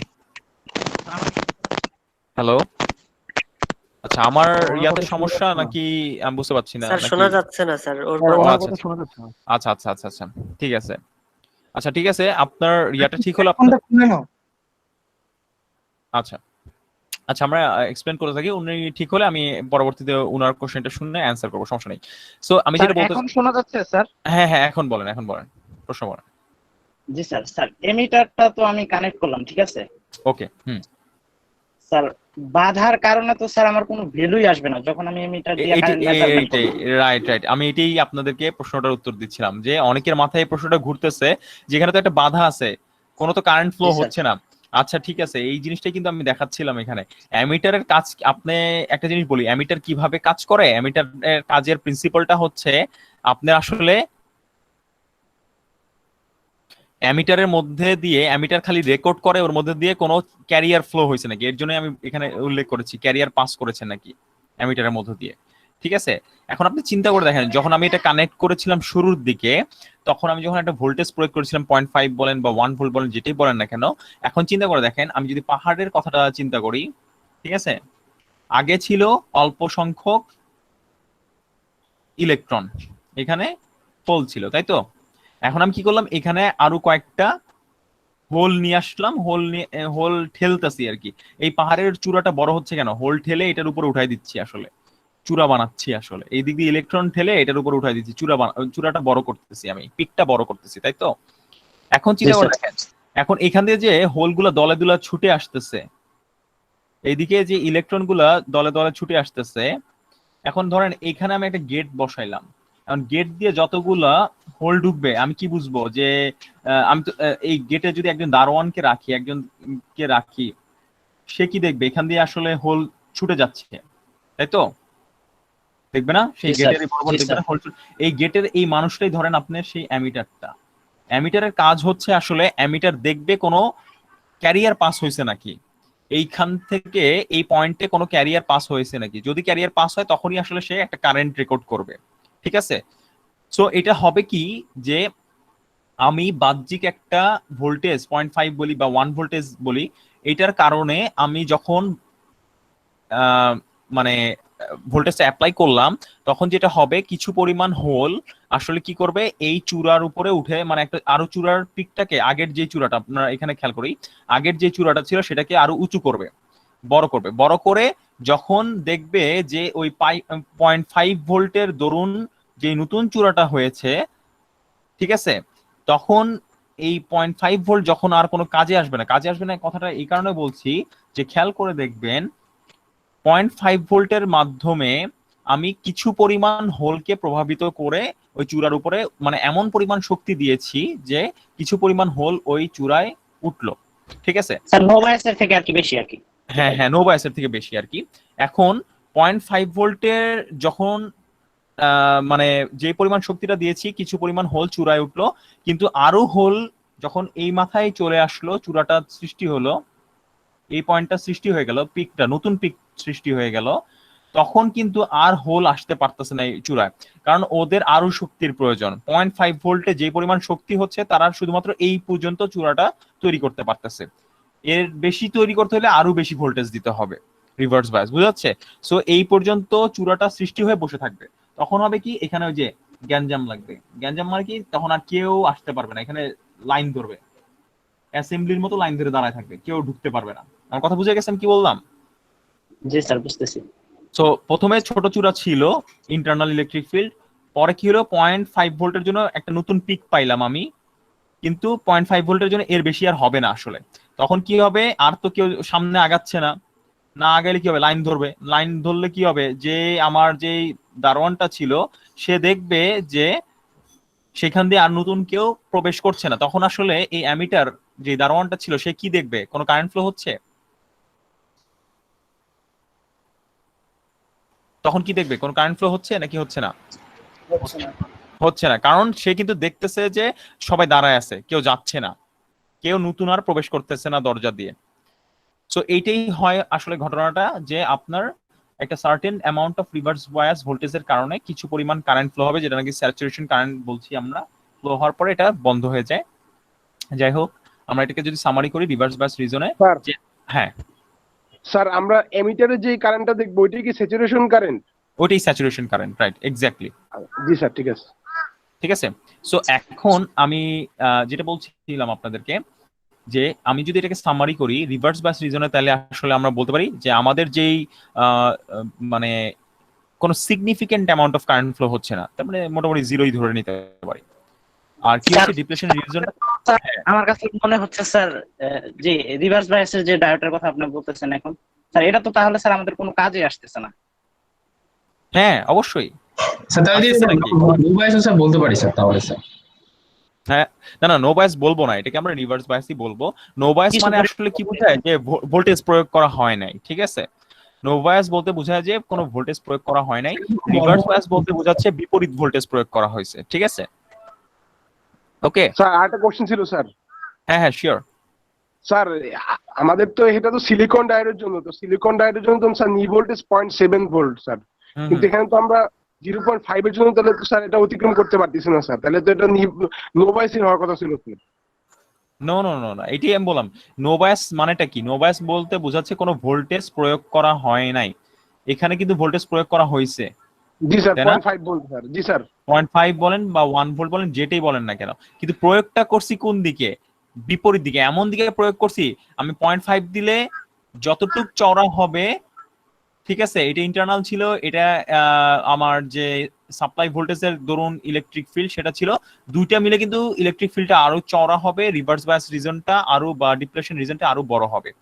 আমি যদি 1 ভোল্ট দিতাম তাহলে কি হতো? এটা আরো চওড়া হইতো, আরো ডিপ্লেশন মোটা রিজনটা হইতো আরো চওড়া হইতো। হ্যাঁ, তার মানে জি স্যার। সহজভাবে বলতে গেলে পাহাড়ের চূড়াটা আরো বাড়তো, ঠিক আছে, এই আর কি। সো মানে স্যার ভোল্টেজ যত বাড়াবো তত স্যার ও চূড়া বাড়বে আর কি স্যার। চূড়া বাড়বে, হ্যাঁ। ওটা কিন্তু জি আমার স্যার। জন্য বাধা, আমার জন্য ওটা কিন্তু আসলে বাধা, আমরা দেখতে পারবো ওটা আসলে আমার জন্য বাধা আসলে, জি ঠিক আছে? স্যার। আচ্ছা, এখন এই মুহূর্তে যদি আমরা এটা দেখি, বুঝে থাকি কেন বাধা, আমি এটা একটু বলি। চিন্তা করে দেখেন, এনে কিন্তু আপনার মেজরিটি ক্যারিয়ার ছিল ইলেকট্রন, পিতে আপনার মেজরিটি ক্যারিয়ার ছিল হোল। সো এই মেজরিটি ক্যারিয়ার যখন ফ্লো করবে, ব্যাপারটা এখন যেটা ঘটছে, কেন এটাকে আসলে আমরা স্যাচুরেশন কারেন্ট বা খুবই নেগলিজিবল, খুব অল্প পরিমাণ কারেন্ট, ন্যানো অ্যাম্পিয়ার বলছি কেন? এই ভোল্টেজ বাইরের থেকে এক্সটার্নাল ভোল্টেজ অ্যাপ্লাই করে যে কারেন্টটা ফ্লো করছে, এটাকে খুবই নেগলিজিবল বলছি কেন? এইটার একটা কারণ আমি আপনাদেরকে এক্সপ্লেন করি। এটার কারণ হচ্ছে এটা, আপনার কাছে অনেকগুলো, আপনার কাছে আপনার কাছে আসলে ব্যাপারটা ঘটেছে অনেকটা এরকম, যে অনেকগুলো কালো ছাগল রয়েছে, ঠিক আছে? এর মধ্যে আপনি কি করতেছেন? একটা সাদা ছাগল দেখতে পাচ্ছেন, ঠিক আছে? সো অনেকগুলা কালো ছাগল যদি আপনার দেখতে পাচ্ছেন কি, যে সেই একটা যে সাদা ছাগলটা রয়েছে, সেই একটা সাদা ছাগলটা হয়তো বা আপনার দরজা অতিক্রম করছে, ঠিক আছে? আর অনেকগুলো যে কালো ছাগল সেগুলো বসে আছে, তার মানে অনেকগুলো কালো ছাগল হচ্ছে লাগা আসলে আপনার এন টাইপে মেজরিটি ক্যারিয়ার, তার মানে ইলেকট্রন। এখানে কিন্তু তারা অনেক পরিমাণে, তারা যখন ফ্লো করবে তখন কিন্তু অনেক, আমরা দেখতে পারবো যে অনেক ছাগল যাচ্ছে, কিন্তু একটা সাদা ছাগল যখন গেল তখন কিন্তু আসলে আমরা দেখতে পাচ্ছি যে ও একটা কেবল দরজা দিয়ে একটা ছাগল প্রবেশ করলো, আর এখান দিয়ে মানে খুবই কম, সংখ্যাটা অনেক কম। এখানে সেম ঘটনাটাই ঘটতেছে, যখন আমার মাইনরিটি ক্যারিয়ার ফ্লো করছে, এইটার পরিমাণটা এত কম যে এটা ন্যানো অ্যাম্পিয়ার রেঞ্জে চলে আসে, যাতে এটা আসলে খুব একটা ইম্প্যাক্ট করে না আমার সার্কিটে। এর জন্য আমরা এটাকে মোটামুটি 0 অ্যাম্পিয়ারই ধরে নিতে পারি, ঠিক আছে? ওকে, স্যার তাহলে কারেন্টের ভ্যালু পেতে গেলে আমাদের 0.7 ভোল্টেজের বেশি অ্যাপ্লাই আমি করতে হবে। দেখাচ্ছি। না না, আপনি তো 1 ভোল্ট অ্যাপ্লাই করলেও লাভ নেই, তো আপনি চিন্তা করে দেখেন 1 স্যার ভোল্ট রিভার্স ভোল্ট বায়াসে যাই অ্যাপ্লাই লাভ নাই। হ্যাঁ এক্স্যাক্টলি, এটাই আমি কিন্তু এখানে দেখাচ্ছি আপনাদেরকে। রিভার্স বায়াসে আমি একটা জিনিস লিখেছি, সামারি করছি কিন্তু এর জন্যই, যে আইডি কিন্তু 0 অ্যাম্পিয়ারই আপনার, যাই বলেন না কেন, আপনি যত ভোল্টেজই অ্যাপ্লাই করেন না কেন, আপনি কিন্তু ওই যে যেটা হবে, ওই একটা দুইটা সাদা ছাগল পার হবে, কালো ছাগলগুলো সব বসে থাকবে। সো একটা দুইটা সাদা ছাগল পার হয়ে আসলে আপনার খুব একটা বেশি লাভ হবে না, বুঝা যাচ্ছে? আপনার দরকার যে মেজরিটি ক্যারিয়ার তাদেরকে ঠেলে নিয়ে যাওয়া। ওকে, সো এখন আমরা বুঝতে পাচ্ছি যে রিভার্স বায়াস রিজনে আসলে কারেন্টের ভ্যালু নিতান্তই জিরোই ধরা যায়, আর ডিপ্লেশন রিজনটা এখানে আসলে বাড়তে থাকে। আর আরেকটা জিনিস আমরা বলতে পারি, এই যে সাদা ছাগলের ব্যাপারটা আমরা উল্লেখ করতে পারি এখানে, তাহলে আমাদের জন্য সুবিধা হবে। সাদা ছাগলের ব্যাপারটা অনেকটা এইভাবে আমরা বলতে পারি যে মাইনরিটি যে ক্যারিয়ারটা, তাই না, এটা হচ্ছে মাইনরিটি, সংখ্যালঘু মাইনরিটি ক্যারিয়ার কি হচ্ছে, প্রবাহিত হচ্ছে বলতে পারি, তাই তো? মাইনরিটি ক্যারিয়ার প্রবাহিত হচ্ছে, মাইনরিটি ক্যারিয়ার ফ্লোস। ওকে, তাহলে এই তিনটা পয়েন্ট দিয়ে আসলে আমরা রিভার্স বায়াসটাকে বুঝবো। আর আরেকটা যদি আমি সার্কিটের পার্সপেক্টিভে বুঝি, তাহলে আসলে এটা যদি আমার ডায়োডের সিম্বল হয়, এটা অ্যানোড, এটা ক্যাথোড, এবং আমি ভোল্টেজটা অ্যাপ্লাই করছি বাইরের থেকে কোন দিকে, এদিকে নেগেটিভ দিছি, এদিকে পজিটিভ দিছি, ডায়োডের রেসপেক্টে চিন্তা করলে আসলে এটা ওপেন সার্কিট, বুঝা যাচ্ছে, ওই যে জিরো কারেন্ট, তাই তো? এটা এইভাবে আমরা জিনিসটাকে টোটালি সামারি করতে পারি যে তাহলে রিভার্স বায়াস রিজনে আসলে এই জিনিসগুলো যদি আমি এই যা যা এক্সপ্লেন করলাম সেগুলোর মূল কথাটাই কিন্তু এইটা, যে কারেন্ট আসলে মোটামুটি ফ্লো হয়ই না, ডিপ্লেশন রিজন বড় হতেই থাকে, যত ভোল্টেজ দিব ডিপ্লেশন রিজন বড় হবে বা চূড়া বা বাধার সৃষ্টি বাড়বে, মাইনরিটি ক্যারিয়ার ফ্লো হবে, ওই যে একটা দুইটা সাদা ছাগল বা একটা দুইটা মাইনরিটি ক্যারিয়ার ফ্লো হবে, আর ডায়োড আসলে ওপেন হয়ে থাকবে, ওপেন সার্কিট হয়ে থাকবে। ওকে, আচ্ছা, এই পর্যায়ে আমরা যদি আসি, তাহলে এই ছিল আমাদের রিভার্স বায়াস। আচ্ছা, এই হলো রিভার্স বায়াসের, এইটা আপনারা একটু দেখে নেবেন, আমি এটা আর এক্সপ্লেন করছি না, কারণ আমি আসলে এখানে ছবি এঁকে, এই যে দেখেন আগে এখানে কয়টা হয়েছে, তিনটা লেয়ার দেখতে পাচ্ছি আমরা, তিনটা লেয়ার, তিনটা করে হোল, তিনটা করে কলাম সৃষ্টি হয়েছে, Yes, তিনটা sir. দেখতে পাচ্ছি। খেয়াল করে দেখেন নো বায়াসে কিন্তু এটা ছোট ছিল নাকি, দেখিয়েছে নাকি? ও না, নো বায়াসে এটা সেমি দেখাচ্ছে নাকি, কই নো বায়াস কই? আচ্ছা, নো বায়াসে দেখাই নাই ইনফ্যাক্ট। আচ্ছা, দেখালে ভালো হতো, পার্থক্যটা তাহলে ভালো বুঝতে পারতেন। এই যে দেখেন এখানে আইএস লিখেছি, মাউস পয়েন্টারটা দেখা যাচ্ছে, জি স্যার। এই যে আইএস কারেন্ট প্রবাহিত হচ্ছে বলছি। এই যে এখানে লিখছি যে মেজরিটি, দেখেন I majority is equal to 0 ampere, দেখতে পাচ্ছি। তার মানে যে আমার কালো ছাগলগুলো রয়েছে সেগুলোর মাধ্যমে কোনো কারেন্ট ফ্লো হচ্ছে না, যেহেতু ওইগুলোই সংখ্যায় বেশি, তার মানে আমরা ধরে নিচ্ছি আসলে কোনো কারেন্ট ফ্লো হচ্ছে না। কিন্তু হ্যাঁ, আইএস স্যাচুরেশন কারেন্ট, যেটা নাকি মাইনরিটি ক্যারিয়ার ফ্লো, ওই একটা দুইটা সাদা ছাগলের জন্য আমি কি বলতেছি যে হ্যাঁ খুবই অল্প পরিমাণ, কত ন্যানো অ্যাম্পিয়ার পরিমাণ কারেন্ট ফ্লো হচ্ছে, যেটা নাকি মাইনরিটি Negligible. সংখ্যালঘু, নেগলিজিবল, ওটাকে আসলে আমরা ধরতে চাচ্ছি না। ঠিক আছে, আমাদের অত ছোট জিনিস নিয়ে আমাদের মাথা ব্যথা নেই। এইবার আসি, আমি যদি ফরওয়ার্ড বায়াসের কথা বলি, তাহলে আমরা কানেকশনটা দিব অনেকটা এরকম, যে আমার পি জাংশন এন জাংশন, আমি পি তে দিব পজিটিভ, এন এ দিব নেগেটিভ। বা ডায়োডের ক্ষেত্রে যদি চিন্তা করি, এটা আমার ডায়োডের সিম্বল, এইটা হচ্ছে এই বাঁ দিকে রয়েছে অ্যানোড, ডান দিকে রয়েছে ক্যাথোড, অ্যানোডে দিব পজিটিভ আর ক্যাথোডে দিব নেগেটিভ, বা সহজভাবে মনে রাখার জন্য পি তে পজিটিভ, এন এ নেগেটিভ। ঠিক আছে, তো এখন এই ক্ষেত্রে কি ঘটে আসলে, এখন মজার ব্যাপার, খেয়াল করে দেখেন, আপনারা কি পার্থক্যটা অলরেডি চোখে দেখতে পাচ্ছেন নাকি আমি জানি না, ভালো করে দেখেন ডিপ্লেশন রিজনের পরিমাণটা কিন্তু ছোট হয়ে গেছে অদ্ভুত ভাবে, ইয়েস স্যার। দেখতে পাচ্ছি অনেক ছোট হয়ে গেছে। এটা কেন হলো, কেউ কি এটা অ্যান্সার দিতে পারবেন, এটা কেন হলো, ডিপ্লেশন রিজনটা এত ছোট হলো স্যার কিভাবে? ওই বিকর্ষণ করছে তো স্যার, চার্জ। স্যার এখানে দেখেন সেটা। টি টাইপের সাথে এটা কিন্তু ফরওয়ার্ড বায়াসে আছে। হ্যাঁ, এটা পজিটিভ ব্যাটারি পজিটিভ প্রান্তটা এটার যে ইলেকট্রন গুলোকে অ্যাট্রাকশন করবে, তখন এগুলোকে রাইট এক্স্যাক্টলি, একদম ঠিক, একদম ঠিক, ওইটার হোল গুলোকে অ্যাট্রাকশন করবে দেখি টেনে right, this is the correct answer. So আমি আপনাদের এটা দেখানোর জন্য আমি একটা ইয়া করি। সো এবার যদি আমি খুব সংক্ষেপে, যেহেতু আপনারা মোটামুটি ভালোই ধরতে পারছেন, সো আমি এবার সংক্ষেপে ফরওয়ার্ড বায়াস নিয়ে যদি একটু কথা বলি, ঠিক আছে? সো আগের মতো যদি আমি চিত্রটা আঁকি, আমার পি এন জাংশন এরকম ছিল, ঠিক আছে, এবং ইন্টারনাল একটা ইলেকট্রিক ফিল্ড ছিল, আমি আগের মতোই দেখেন আঁকছি, একদম সেম আগের মতোই ধরলাম, মোটা চওড়া, আমি এখানে ক্যারিয়ার গুলা আঁকছি না বারবার, আমি জাস্ট এই উইড দিয়ে বুঝাচ্ছি আপনাদেরকে। এই যে একটা মোটা একটা দেখতে পাচ্ছেন, একটা উইড, তাই না, এটা দিয়ে বুঝাচ্ছি। যাই হোক, নো বায়াসে ধরেন এই অবস্থানে ছিল, ঠিক আছে, বা এটার অনুরূপ যে চূড়াটার কথা বলছি, এরকম একটা চূড়া ছিল। সো এইদিকে আমার কি বসেছিল, হোল বসেছিল, এদিকে ইলেকট্রন বসেছিল, সো নো বায়াস অবস্থায়।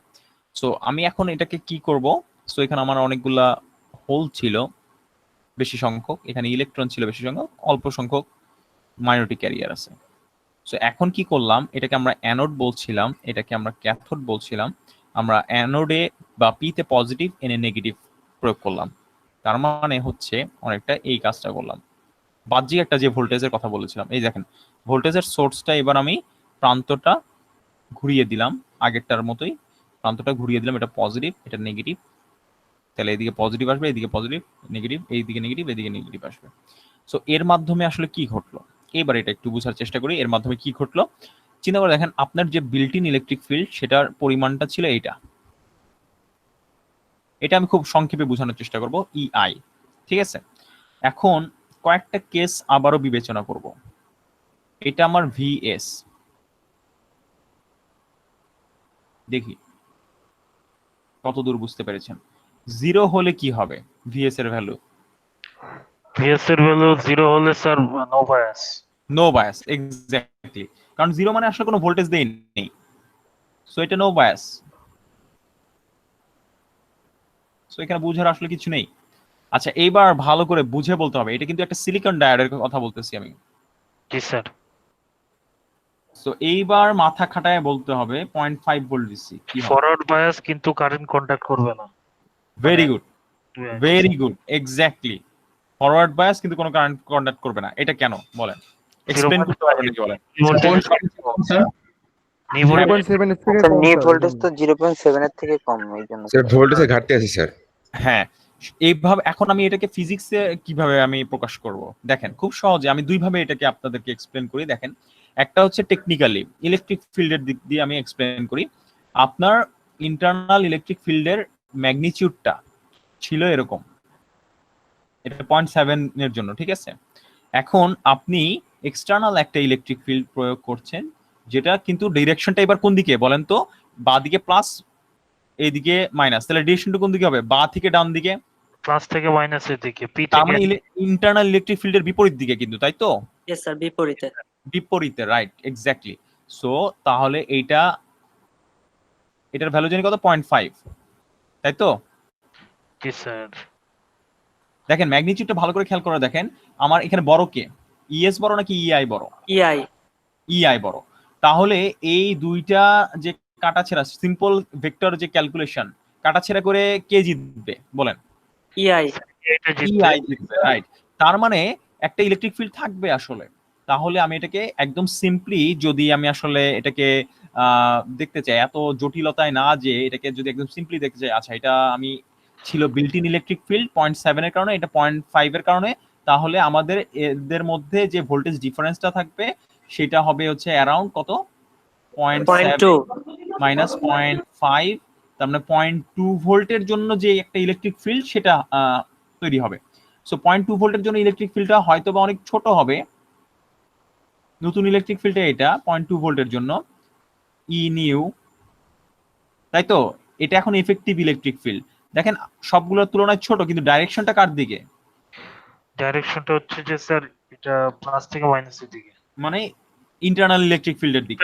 ইন্টারনাল। জি স্যার। হ্যাঁ, তাহলে আসলে আমি যদি বুঝাতে চাই তাহলে কি হলো, আগে চূড়াটা ছিল এরকম ইন্টারনাল ইলেকট্রিক ফিল্ডের জন্য, পরে আমি কি করলাম, এইটাতে হাতুড়ি দিয়ে বাড়ি মারছি নাকি? হাতুড়ি দিয়ে বাড়ি মানে কি করলাম? ভোল্টেজ অ্যাপ্লাই করলাম, চূড়াটা কি হয়ে গেল? ছোট হয়ে গেল, ছোট হয়ে গেল। তাই না? চূড়াটা ছোট হয়ে গেল। সো চূড়াটা ছোট হয়ে গেল, কিন্তু স্টিল তারপর তো বাধা আছে, চূড়া আছে নাকি? বাধা আছে না? আচ্ছা আচ্ছা। সো আমার বাঁ দিকে জানি কারা বসেছিল, মেজরিটি ক্যারিয়ার হোল, এই যে পি Hole. টাইপের, এদিকে কিন্তু পি টাইপ আর এদিকে কিন্তু এন টাইপ, আর ডান দিকে মেজরিটি ছিল কে? ইলেকট্রন বসে আছে। যেহেতু চূড়া আছে ওরা পার করতে পারবে না, ওরা চূড়া পার করতে পারতেছে না, কিন্তু আমি দেখতে পাচ্ছি চূড়ার পরিমাণটা ছোট হয়ে গেছে, এটা বুঝতে পারতেছি এই যে ইলেকট্রিক ফিল্ডের ক্যালকুলেশন থেকে আমরা বুঝতে পারতেছি, ঠিক আছে। এখন তাহলে আমার প্রশ্ন আপনার কাছে, 0.5 ভোল্ট এখানে কি কারেন্ট ফ্লো হবে নাকি হবে না? এই ছবিটা দেখে বোঝার চেষ্টা করেন, কারেন্ট ফ্লো হবে কি হবে না? স্যার হবে। হবে। হবে শিওর? ভালো হবে না। হবে না, কারণ বাধা তো এখনো আছে, আমি দেখতে জি স্যার, পাচ্ছি হবে না। বাধা তো এখনো আছে। হ্যাঁ, আপনার নতুন যেই ফিল্ডটা, এবার আমি এখানে একে দেখাচ্ছি, দেখেন পার্থক্যটা বোঝার চেষ্টা করেন। উইডদের ক্ষেত্রে চিন্তা করেন, আপনার যে নতুন এই যে 0.2 ভোল্টের জন্য যে ইলেকট্রিক ফিল্ডটা সেটা হয়তোবা চিকন হয়ে গেছে, এই যে দেখতেছেন আমি যে আঁকতেছি নীল কালার দিয়ে, দেখা যাচ্ছে জি স্যার।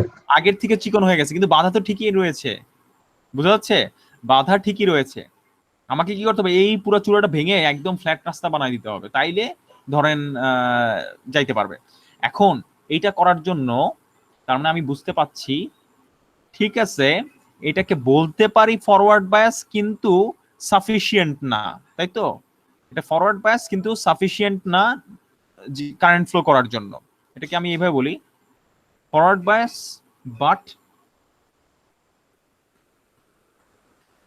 not sufficient, শর্টকাটে লিখি sufficient for current flow, ঠিক আছে, ঠিক আছে, এইভাবে বললাম। কথাটাকে একটু ব্যাখ্যামূলক করেই বলি, তাহলে ব্যাপারটা আমাদের কাছে ক্লিয়ার থাকবে। এখন আপনাদের কাছে প্রশ্ন, আমি 1 ভোল্ট একবারই বেশি দেই নাকি 0.7 দিয়ে আলোচনা করবো? 0.7 বুঝলে আসলে 1 ভোল্টও বুঝবেন আমার মনে হয়, তাহলে 0.7 দিয়ে আলোচনা করি আপনাদের ক্ষেত্রে, ঠিক আছে? 0.7 ইয়া করি আপনি। কি হলো, এটা ইরেজারটা নিতে পারছি না কেন আমি? Hello sir. হ্যাঁ হ্যাঁ হ্যাঁ বলেন। স্যার আমাদের নি ভোল্টেজ আর যদি সাপ্লাই ভোল্টেজ স্যার সেম হয় তাহলে কি হবে স্যার? এটাই দেখাচ্ছি এখন, 0.7 ভোল্ট। এবার ঠিক আছে, এবার ঠিক আছে, যদি সেম হয় নতুন কেস 0.7 ভোল্ট, ঠিক আছে। এখন তাহলে দেখি কি হচ্ছে নতুন কেস, এটা আমি এখন আলোচনা করছি 0.7 ভোল্টের জন্য কি হবে। কিছুটা কারেন্ট ফ্লো করবে স্যার, দেখি কি হয়, ঠিক আছে। 0.7 ভোল্টের জন্য কি হচ্ছে, তো আমার আগের যে চূড়াটা ছিল সেটা জানি কিরকম ছিল, এরকম চূড়া ছিল, এটা ছিল হচ্ছে ইন্টারনাল যেই নি ভোল্টেজটা সেটা 0.7 ভোল্টের জন্য ছিল, এবং ইলেকট্রিক ফিল্ডের ডাইরেকশনটা ছিল কোন দিকে, পিএন এই দিকে। তো ইলেকট্রিক ফিল্ডের ডাইরেকশনটা কিন্তু আপনার উপরে দেখলে বুঝতে পারবেন, ডান থেকে দিকে, এন থেকে পি এর দিকে ছিল। এবং আমি যদি একটা ম্যাগনিটিউড দিয়ে বোঝার চেষ্টা করি তাহলে হচ্ছে এইটা ছিল আমার ইন্টারনাল ইলেকট্রিক ফিল্ডটা, ঠিক আছে। এবার এক্সটার্নাল ইলেকট্রিক ফিল্ড আমি যেটা ভিএস অ্যাপ্লাই করেছি, এই যে দেখতে পাচ্ছি, সেটা ডাইরেকশনটা কোন দিকে, এক্স্যাক্টলি অপোজিট দিকে। এবং কি সেম না দুইটা কি এক্স্যাক্টলি সেম? তাহলে আমার যে রেজাল্টেন্ট ইলেকট্রিক ফিল্ড ইআর দুটো যোগফল ইজ ইকুয়াল টু কত হবে? 0, ঠিক আছে, 0। তার মানে ইলেকট্রিক ফিল্ড যদি 0 হয় তাহলে কি হবে, বাধার পরিমাণটা কি হবে, এই পুরো বাধাটা কি হয়ে যাবে এখন? স্যার থাকবে না স্যার, বাধা স্যার থাকবে না। তাহলে নতুন অবস্থাটা কিরকম, এরকম। জি স্যার। তাহলে বাঁ দিকে যে এতদিন অপেক্ষারত ছিল হোলগুলা, মেজর ক্যারিয়ারগুলা বা কালো ছাগলগুলা, আর ডান দিকে যে কালো ছাগলগুলা ছিল, যে ইলেকট্রনগুলা, সেগুলো এখন অবাধে যাতায়াত করতে পারবে, জি স্যার। ঠিক আছে। তার মানে আসলে আপনার এবার মেজরিটি ক্যারিয়ার ফ্লো করতে পারবে, তার মানে আসলে আপনি একটা কারেন্ট পাবেন, মেজরিটি কারেন্ট পাবেন, এবং এটার ভ্যালু বড়ই হবে, বুঝতে পাচ্ছি? জি স্যার। সো আসলে মূল কথা হচ্ছে, আপনি যখনই ইন্টারনাল যে ইলেকট্রিক ফিল্ডের কারণে যে নি ভোল্টেজটা ছিল সেটার কারণে যেই বাধাটা সৃষ্টি হয়েছিল সেটাকে আপনি ভেঙে ফেলতেছেন বাইরের থেকে পর্যাপ্ত পরিমাণ এক্সটার্নাল ভোল্টেজ প্রয়োগের মাধ্যমে, তখনই যেটা হচ্ছে যে আপনার যে মেজরিটি ক্যারিয়ার গুলো রয়েছে সেগুলো আসলে ফ্লো করা শুরু করতেছে। সো আমরা আসলে এই 0.7 ভোল্টকে আসলে বলবো ফরওয়ার্ড বায়াস। এটাকেই শুধুমাত্র বলবো, ভালো করে বুঝবো। যখন আমরা ফরওয়ার্ড বায়াস বলবো তখন আমরা বুঝে নিব যে আসলে এটা কারেন্ট ফ্লো হওয়ার যোগ্য, ঠিক আছে, ঠিক আছে। ফরওয়ার্ড বায়াস বললে আমরা বুঝবো কারেন্ট ফ্লো হওয়ার যোগ্য, আমরা এই কন্ডিশনটা বুঝবো না, আমরা এই কন্ডিশনটা বুঝবো। এটা জাস্ট বোঝানোর জন্য আপনাদেরকে লিখে দেখাইছি 3টা ধাপ, ঠিক আছে। সো আমরা যখন বলবো একটা ডায়োড ফরওয়ার্ড বায়াস রয়েছে তখন বুঝবো যে সেটার মধ্যে দিয়ে কারেন্ট প্রবাহিত হবে, ঠিক আছে। এখন যদি এটা বুঝে থাকেন তাহলে আমি এটাকে একটু সামারি করি, ফরওয়ার্ড বায়াসের কন্ডিশনগুলো মানে জিনিসগুলোকে সামারি করি। সো এখন আপনি আমাকে বলেন এখানে কি মেজরিটি ক্যারিয়ার ফ্লো করবে নাকি কি করবে না? স্যার আরেকবার বলুন। হ্যাঁ স্যার শুনতে পারি নাই তো, একটু ডিসকানেক্টেড করবে স্যার। আচ্ছা, হ্যাঁ, মেজরিটি ক্যারিয়ার হচ্ছে ফ্লো করবে। কারণ হচ্ছে এখন আর বাধা নাই। বাধা নাই, তাহলে করবে। হ্যাঁ। তার মানে একটা জিনিস খেয়াল করে দেখেন, মেজরিটি ক্যারিয়ার মানে ওই যে কালো ছাগলগুলা, এখন কালো ছাগল কিন্তু সংখ্যায় অনেক, ওরা যখন ফ্লো করবে তখন কিন্তু আমার কারেন্টের পরিমাণ অনেক বেশি দেখবো আমি, তাই না? তাই তো? জি স্যার। তার মানে আমি একটা সিগনিফিকেন্ট অ্যামাউন্ট অফ কারেন্ট দেখবো, জি স্যার। এটা হচ্ছে সিগনিফিকেন্ট। এটাকে আমি কারেন্ট ফ্লো ধরবো, আসলে সিগনিফিকেন্ট, এটাকে আমি আসলে কারেন্ট ফ্লো ধরবো। আর সহজ কথায় এই পজিশনে আমি বুঝবো আসলে শর্ট সার্কিট হয়ে যাবে ডায়োডটা। তার মানে আমি সিম্বল দিয়ে চিন্তা যদি করি, এটা ছিল আমার ডায়োডের সিম্বল, এটা অ্যানোড ক্যাথোড, এদিকে আমি পজিটিভ এদিকে নেগেটিভ দিছি, তাহলে আমার হবে কিরকম, এই যে শর্ট সার্কিটের মতো। এবং এটা এখান দিয়ে যেটা হবে, এটা কারেন্ট ফ্লো আমি ধরে নিব, কারেন্ট ফ্লো করবে। বুঝতে পারছি? তাহলে এই ছিল আমার তিনটা কন্ডিশন, রিভার্স, ফরওয়ার্ড এবং নো বায়াস। ক্লিয়ার হয়েছি? স্যার হ্যাঁ। 0.7 ভোল্ট দিলে তো স্যার কোনো ভোল্টেজ থাকতেছে না, 0.7 হ্যাঁ। মাইনাস 0.7, রাইট, হ্যাঁ। তাহলে তো স্যার কোনো ভোল্টেজ ডিফারেন্স থাকবে না, কারেন্ট ফ্লো হবে তখন।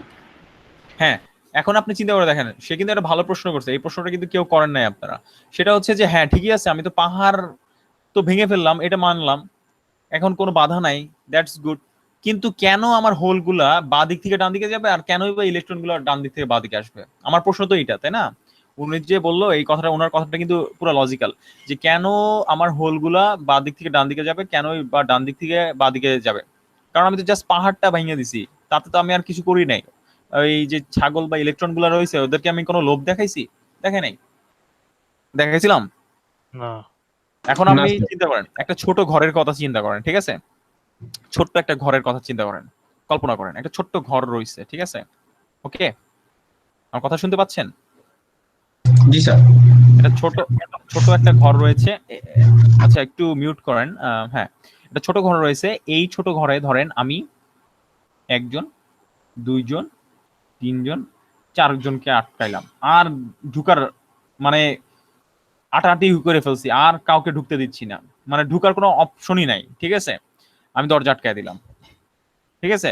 একটা ছোট ঘরে আমি কি করলাম, ঠাসাঠাসি করে চারজনকে আটকাইলাম, এরপরে আর কেউ ঢুকার কোনো অপশনই নাই, মানে পঞ্চম জন ঢুকতেই পারবে না, এমন অবস্থা হয়ে আছে, ঠিক আছে? ওকে, এখন চিন্তা করেন আমি যদি এই দরজাটা আপনাদের খুলে দেই কি হবে? এই দরজাটা যদি আমি খুলে দিই কি হবে? স্যার হুড়মুড় করে পড়বে সবাই। হ্যাঁ, হুড়মুড় করে কি হবে, বের হয়ে যাবে, তাই না? হুড়মুড় করে দুই তিনজন বের হয়ে যাবে, মানে মানে দম নেওয়ার জন্য, হাফ ছেড়ে বাঁচার জন্য, যেটাকে আমরা বলি যে বের হয়ে আসবে ওই ঘর থেকে, তাই না? এত ঘিঞ্জির মধ্যে ছিল, বিরক্ত হয়ে যাবে, পরে এখন সুযোগ পাইছি কি হবে, থাক দরজা, এখন তো আর বাধা নাই, দরজাটা তো নাই, দরজাটা খুলে গেছে, একটু বাইরে একটু ফাঁকা ফাঁকা হয়ে দাঁড়াই, এরকম চিন্তা হয়তো বা করবে মানুষগুলো, তাই না? জি স্যার। এখন মানে সহজ কথা হচ্ছে, ওই আপনার আপনার স্প্রেড যে ক্যান, ওইটার মতো অবস্থা, বুঝা যাচ্ছে? আপনার ভিতরে এত হাই কনসেন্ট্রেশনে মলিকিউল ছিল, কিন্তু বন্ধ ছিল দরজা। যখনই দরজাটা খুলে দিলাম আমি, তখন কি হয়েছে, হুড়মুড় করে কি হয়ে গেছে, সব মলিকিউল বের হওয়া শুরু করছে, নাকি? তাই তো? জি স্যার। Yes, এটা sir. কেন হয়েছে? এটা হয়েছে এই কারণেই যে তখন আর কোনো বাধা নাই, এইখানে এত পরিমাণ হোলগুলো কি করে, একজন আরেকজনকে বিকর্ষণ করে, ধাক্কাধাক্কি করতেছে। যেই মাত্র দেখছে পাহাড় ভেঙে দিছে, সাথে সাথে হোলগুলো বাঁ দিক থেকে ছুটে ডান দিকে, ইলেকট্রন গুলো ডান দিক থেকে ছুটে বাঁ দিকে যাওয়া শুরু করবে। আমার কথা বোঝা যাচ্ছে? Yes, sir. জি স্যার। এবং হোল এবং ইলেকট্রন দুইটাই ক্যারিয়ারই ফ্লো করবে, তার মানে কি আমার আসলে কারেন্ট ফ্লো হবে, নাকি? হ্যাঁ, জি স্যার। জি স্যার। আচ্ছা, এইবার তাহলে আমি কি প্রশ্নের উত্তর পাইলাম? জি স্যার। আচ্ছা, এইবার এই পর্যায়ে তাহলে আমরা বুঝতে পাচ্ছি যে এই যে এখানে আপনারা দেখবেন, এটা পড়ে নিয়ে স্যার আমার একটা ছোট কোশ্চেন ছিল। হ্যাঁ হ্যাঁ, শিওর বলেন। স্যার আমরা স্যার জেনারেলি জানি যে কোনো কিছু ভাঙতে হলে মানে যে ভাঙবে তার শক্তিটা একটু বেশি লাগবে, তাই না? কিন্তু স্যার আমার সাপ্লাই ভোল্টেজ 0.7 আর নি ভোল্টেজ 0.7, তাহলে স্যার পাহাড়টা কিভাবে ভাঙবো, এটা তো আমার বুঝে আসতেছে না।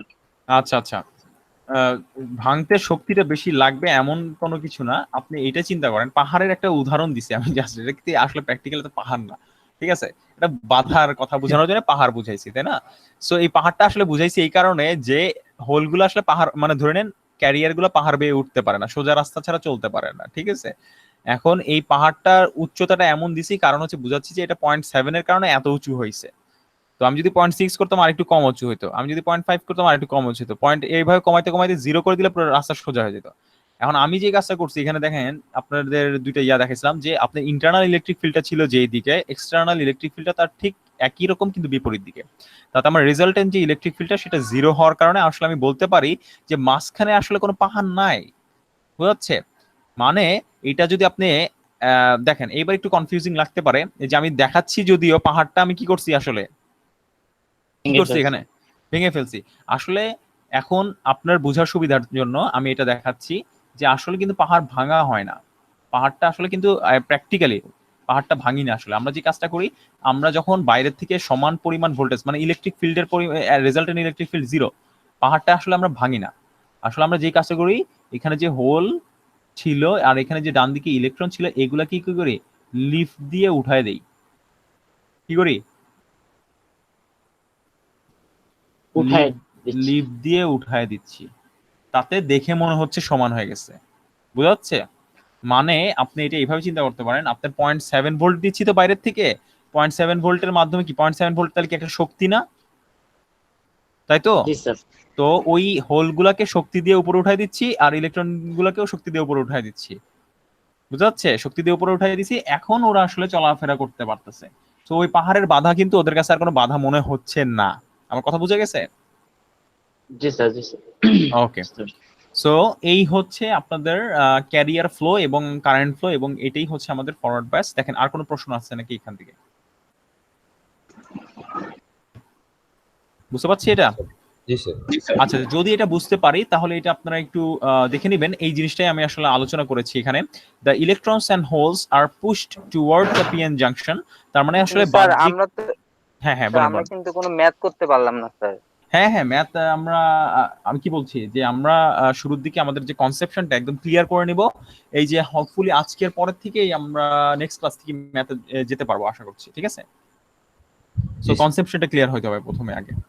সো এর জন্য হয়তোবা আপনারা দেখবেন সিটি 1 এর ম্যাক্সিমাম প্রশ্নই হয়তোবা দেখবেন একটু সেমিকন্ডাক্টর ফিজিক্স রিলেটেড হবে, ঠিক আছে? ম্যাথের থেকে সেমিকন্ডাক্টর ফিজিক্স রিলেটেড বেশি কোশ্চেন করব হয়তোবা আমরা, ঠিক আছে? আচ্ছা, যেটা বলছিলাম যে আপনার তাহলে কি হচ্ছে, the electrons and holes are pushed toward the PN junction. আমি আপনি বুঝতেই পারছেন 0.7 ভোল্টের জন্য যদি ওই ঘটনা ঘটে, তাইলে আমি যদি আরো ভোল্টেজ বাড়াই তাহলে কি হবে? এবার হচ্ছে লগা আরো বেশি, মানে যদি আমি এখানে হ্যাঁ ইলেকট্রিক ফিল্ডের পরিমাণটা আমার শক্তিশালী হয়ে যাবে, বাহ্যিক ইলেকট্রিক ফিল্ডের পরিমাণটা যদি শক্তিশালী হয়ে যায় তখন কি হবে? কেউ অ্যান্সার দিতে পারবেন তখন কি হবে? কিন্তু কারেন্ট বেশি করে ফলো করতে পারবে স্যার। আপনার স্রোত হচ্ছে এইদিকে ইন্টারনাল ইলেকট্রিক ফিল্ড, আপনি দাঁড় বাইতেছেন এইদিকে কিন্তু আরো শক্তিশালী ভাবে দাঁড় বাইতেছেন। আপনি কোন দিকে যাবেন, বাঁ দিকে নাকি ডান দিকে? বলেন। ডান দিকে যাবো। ডান দিকে যাবেন, কারণ আপনার ডান দিকের দিকে যাব স্যার। হ্যাঁ ডান দিকে যাবেন, কারণ হচ্ছে এইটা হচ্ছে আপনার ডান দিকে যাবেন, এটার কারণ হচ্ছে কারণ এটার ম্যাগনিটিউডটা বড়, তাই না? ম্যাগনিটিউডটা বড়, ঠিকই যাবেন। তার মানে আসলে সহজ কথা হচ্ছে আপনার এইখানে পিতে যে হোলগুলো রয়েছে সেটা বাঁ দিক থেকে ডান দিকে, এবং এনে যে মেজরিটি ক্যারিয়ার ইলেকট্রন রয়েছে সেটা ডান দিক থেকে বাঁ দিকে যাবে। সহজ কথা, হোলের ডাইরেকশন হচ্ছে কারেন্টের ডাইরেকশন। এই যে পজিটিভ দেখতে পাচ্ছি নিচে, এই কারেন্টের ডাইরেকশনটা আপনারা দেখতে পাচ্ছেন, এই পজিটিভ থেকে বের হয়ে জাংশন পার করে আবার এদিকে চলে আসবে, সোর্সের নেগেটিভ টার্মিনালে ব্যাক করবে। সো তার মানে আমি একটা কারেন্ট ফ্লো পাবো ফরওয়ার্ড বায়াস রিজনে। এটাই ছিল আমাদের ফরওয়ার্ড বায়াস রিজনের মেইন কনসেপ্টটা। এরপরে এইবার আমাদের মনে হয় সময়টা নেই, তারপর আমরা এটা জাস্ট দেখিয়ে ছেড়ে দিচ্ছি যে আমাদের বাস্তব, এটা তো আমরা জাস্ট বললাম আমাদের যেই ফিজিক্সগুলো আলোচনা করলাম সেটা। এইবার আমরা একটু বাস্তবের সাথে মিলানোর চেষ্টা করি, যে একটা ক্যারেক্টারিস্টিক কার্ভ দিয়ে বোঝার চেষ্টা করি, অ্যাকচুয়াল ডায়োড ক্যারেক্টারিস্টিক্স। দেখেন এখানে একটা ছবি রয়েছে আপনাদের ডান দিকে, আপনারা দেখতে পাচ্ছেন কিনা আমি জানি না, এই যে এই ছবিটা। এখন খেয়াল করে দেখবেন কারেন্টের ভ্যালু সহ এটা একটা জাস্ট স্যাম্পল একটা নেওয়া হয়েছে, ঠিক আছে, এটা একটা স্যাম্পল ডায়োডের ক্ষেত্রে দেখানো হচ্ছে। এটা কিন্তু প্র্যাকটিক্যাল ডায়োড, আইডিয়াল না, প্র্যাকটিক্যাল ডায়োড দেখাচ্ছে।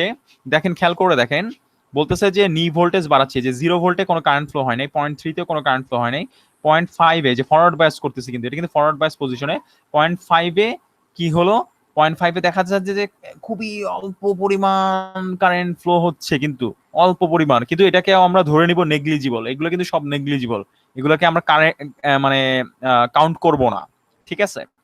কিন্তু 0.7 যেটা, সেইটাকে আমরা নেগলিজিবল ধরবো না সিলিকন ডায়োডের ক্ষেত্রে, ঠিক আছে। 0.7 যে ভোল্টেজটা আমরা দেখতে পাচ্ছি সেটাকে বলা হচ্ছে আমার নি ভোল্টেজ, এবং এটার পর থেকে ধাই ধাই করে কারেন্ট বেড়ে গেছে, দেখতে পাচ্ছি, তাই না? কারেন্টের পরিমাণ ভয়ঙ্কর ভাবে বাড়ছে 0.7 এর পর থেকে। সো 0.7 এর আগ পর্যন্ত আমরা মোটামুটি ধরেই নিব যে আমাদের আসলে কারেন্ট ফ্লো হয় নাই, কিন্তু প্র্যাকটিক্যালি আসলে টাইম শেষ স্যার, আজকে শেষ করে দেন স্যার। হ্যাঁ শেষ করে দিচ্ছি, এটাই বলতেছি, এটা দেখিয়ে শেষ করে দিচ্ছি। এবং একইভাবে খেয়াল করে দেখেন, এটা ছিল আমার ডান দিকে যে ছবিটা দেখতে পাচ্ছেন, এই কার্ভটা, এটা কিন্তু ফরওয়ার্ড বায়াস, ঠিক আছে। এটা কিন্তু ছিল আপনার ফরওয়ার্ড বায়াস, ডান দিকের অংশটা পজিটিভ ভোল্টেজ ভিডি, এটা কিন্তু নেগেটিভ ভোল্টেজ মানে রিভার্স বায়াস। এখন আপনি হয়তোবা দেখতে পাচ্ছেন রিভার্স বায়াসে একটা কারেন্টের ভ্যালু এখানে দেওয়া আছে, তাই না? কিন্তু এখানে একটা জিনিস খেয়াল করে দেখেন, কারেন্টের ভ্যালুটা কত, কি লেখা আছে এখানে? মাইনাস দেখা যাচ্ছে পিক অ্যাম্পার আছে না স্যার? পিকো অ্যাম্পিয়ার। পিকো অ্যাম্পিয়ার মানে কত? 10 টু দি পাওয়ার মাইনাস কত? 12 অ্যাম্পিয়ার। এটাকে কি আমরা কারেন্ট বলবো? না, এটা না। আর এই যে এইটা ছিল ফরওয়ার্ড বায়াস রিজনের কারেন্ট, মিলি অ্যাম্পিয়ার, এইটাকে আমরা কনসিডার করব, ঠিক আছে। এখন এই যে কারেন্টটা আপনারা দেখতে পাচ্ছেন পিকো অ্যাম্পিয়ারে, যে অনেক ছোট একটা কারেন্ট প্রবাহিত হচ্ছে, এটাকে বলা হচ্ছে আইএস, ঠিক আছে। এটাই সেই রিভার্স বায়াস রিজনের ছোট কারেন্টটা আইএস যেটা বলতেছিলাম। এখন এই ডায়োডের ক্যারেক্টারিস্টিক কার্ভটা আসলে আপনি ইকুয়েশনের মাধ্যমে প্রকাশ করা যায়। ইকুয়েশনটা হচ্ছে এইটা, এটা আমরা ডিরাইভেশন দেখবো না, আমাদের এই ইকুয়েশনটা জেনে রাখা উচিত।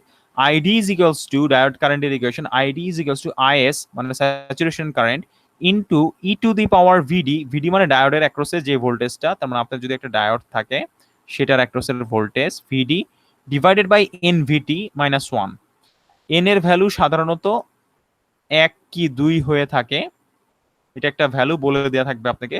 আর VT হচ্ছে আপনার রুম টেম্পারেচারের উপর নির্ভর করে, থার্মাল ভোল্টেজ বলি এটাকে, এটা হচ্ছে 26 মিলিভোল্ট রুম টেম্পারেচারে, ঠিক আছে। VT ইজ ইকুয়ালস টু সূত্র হচ্ছে KT বাই কিউ, যেখানে কেটা হচ্ছে বোলসম্যান কনস্ট্যান্ট, ঠিক আছে।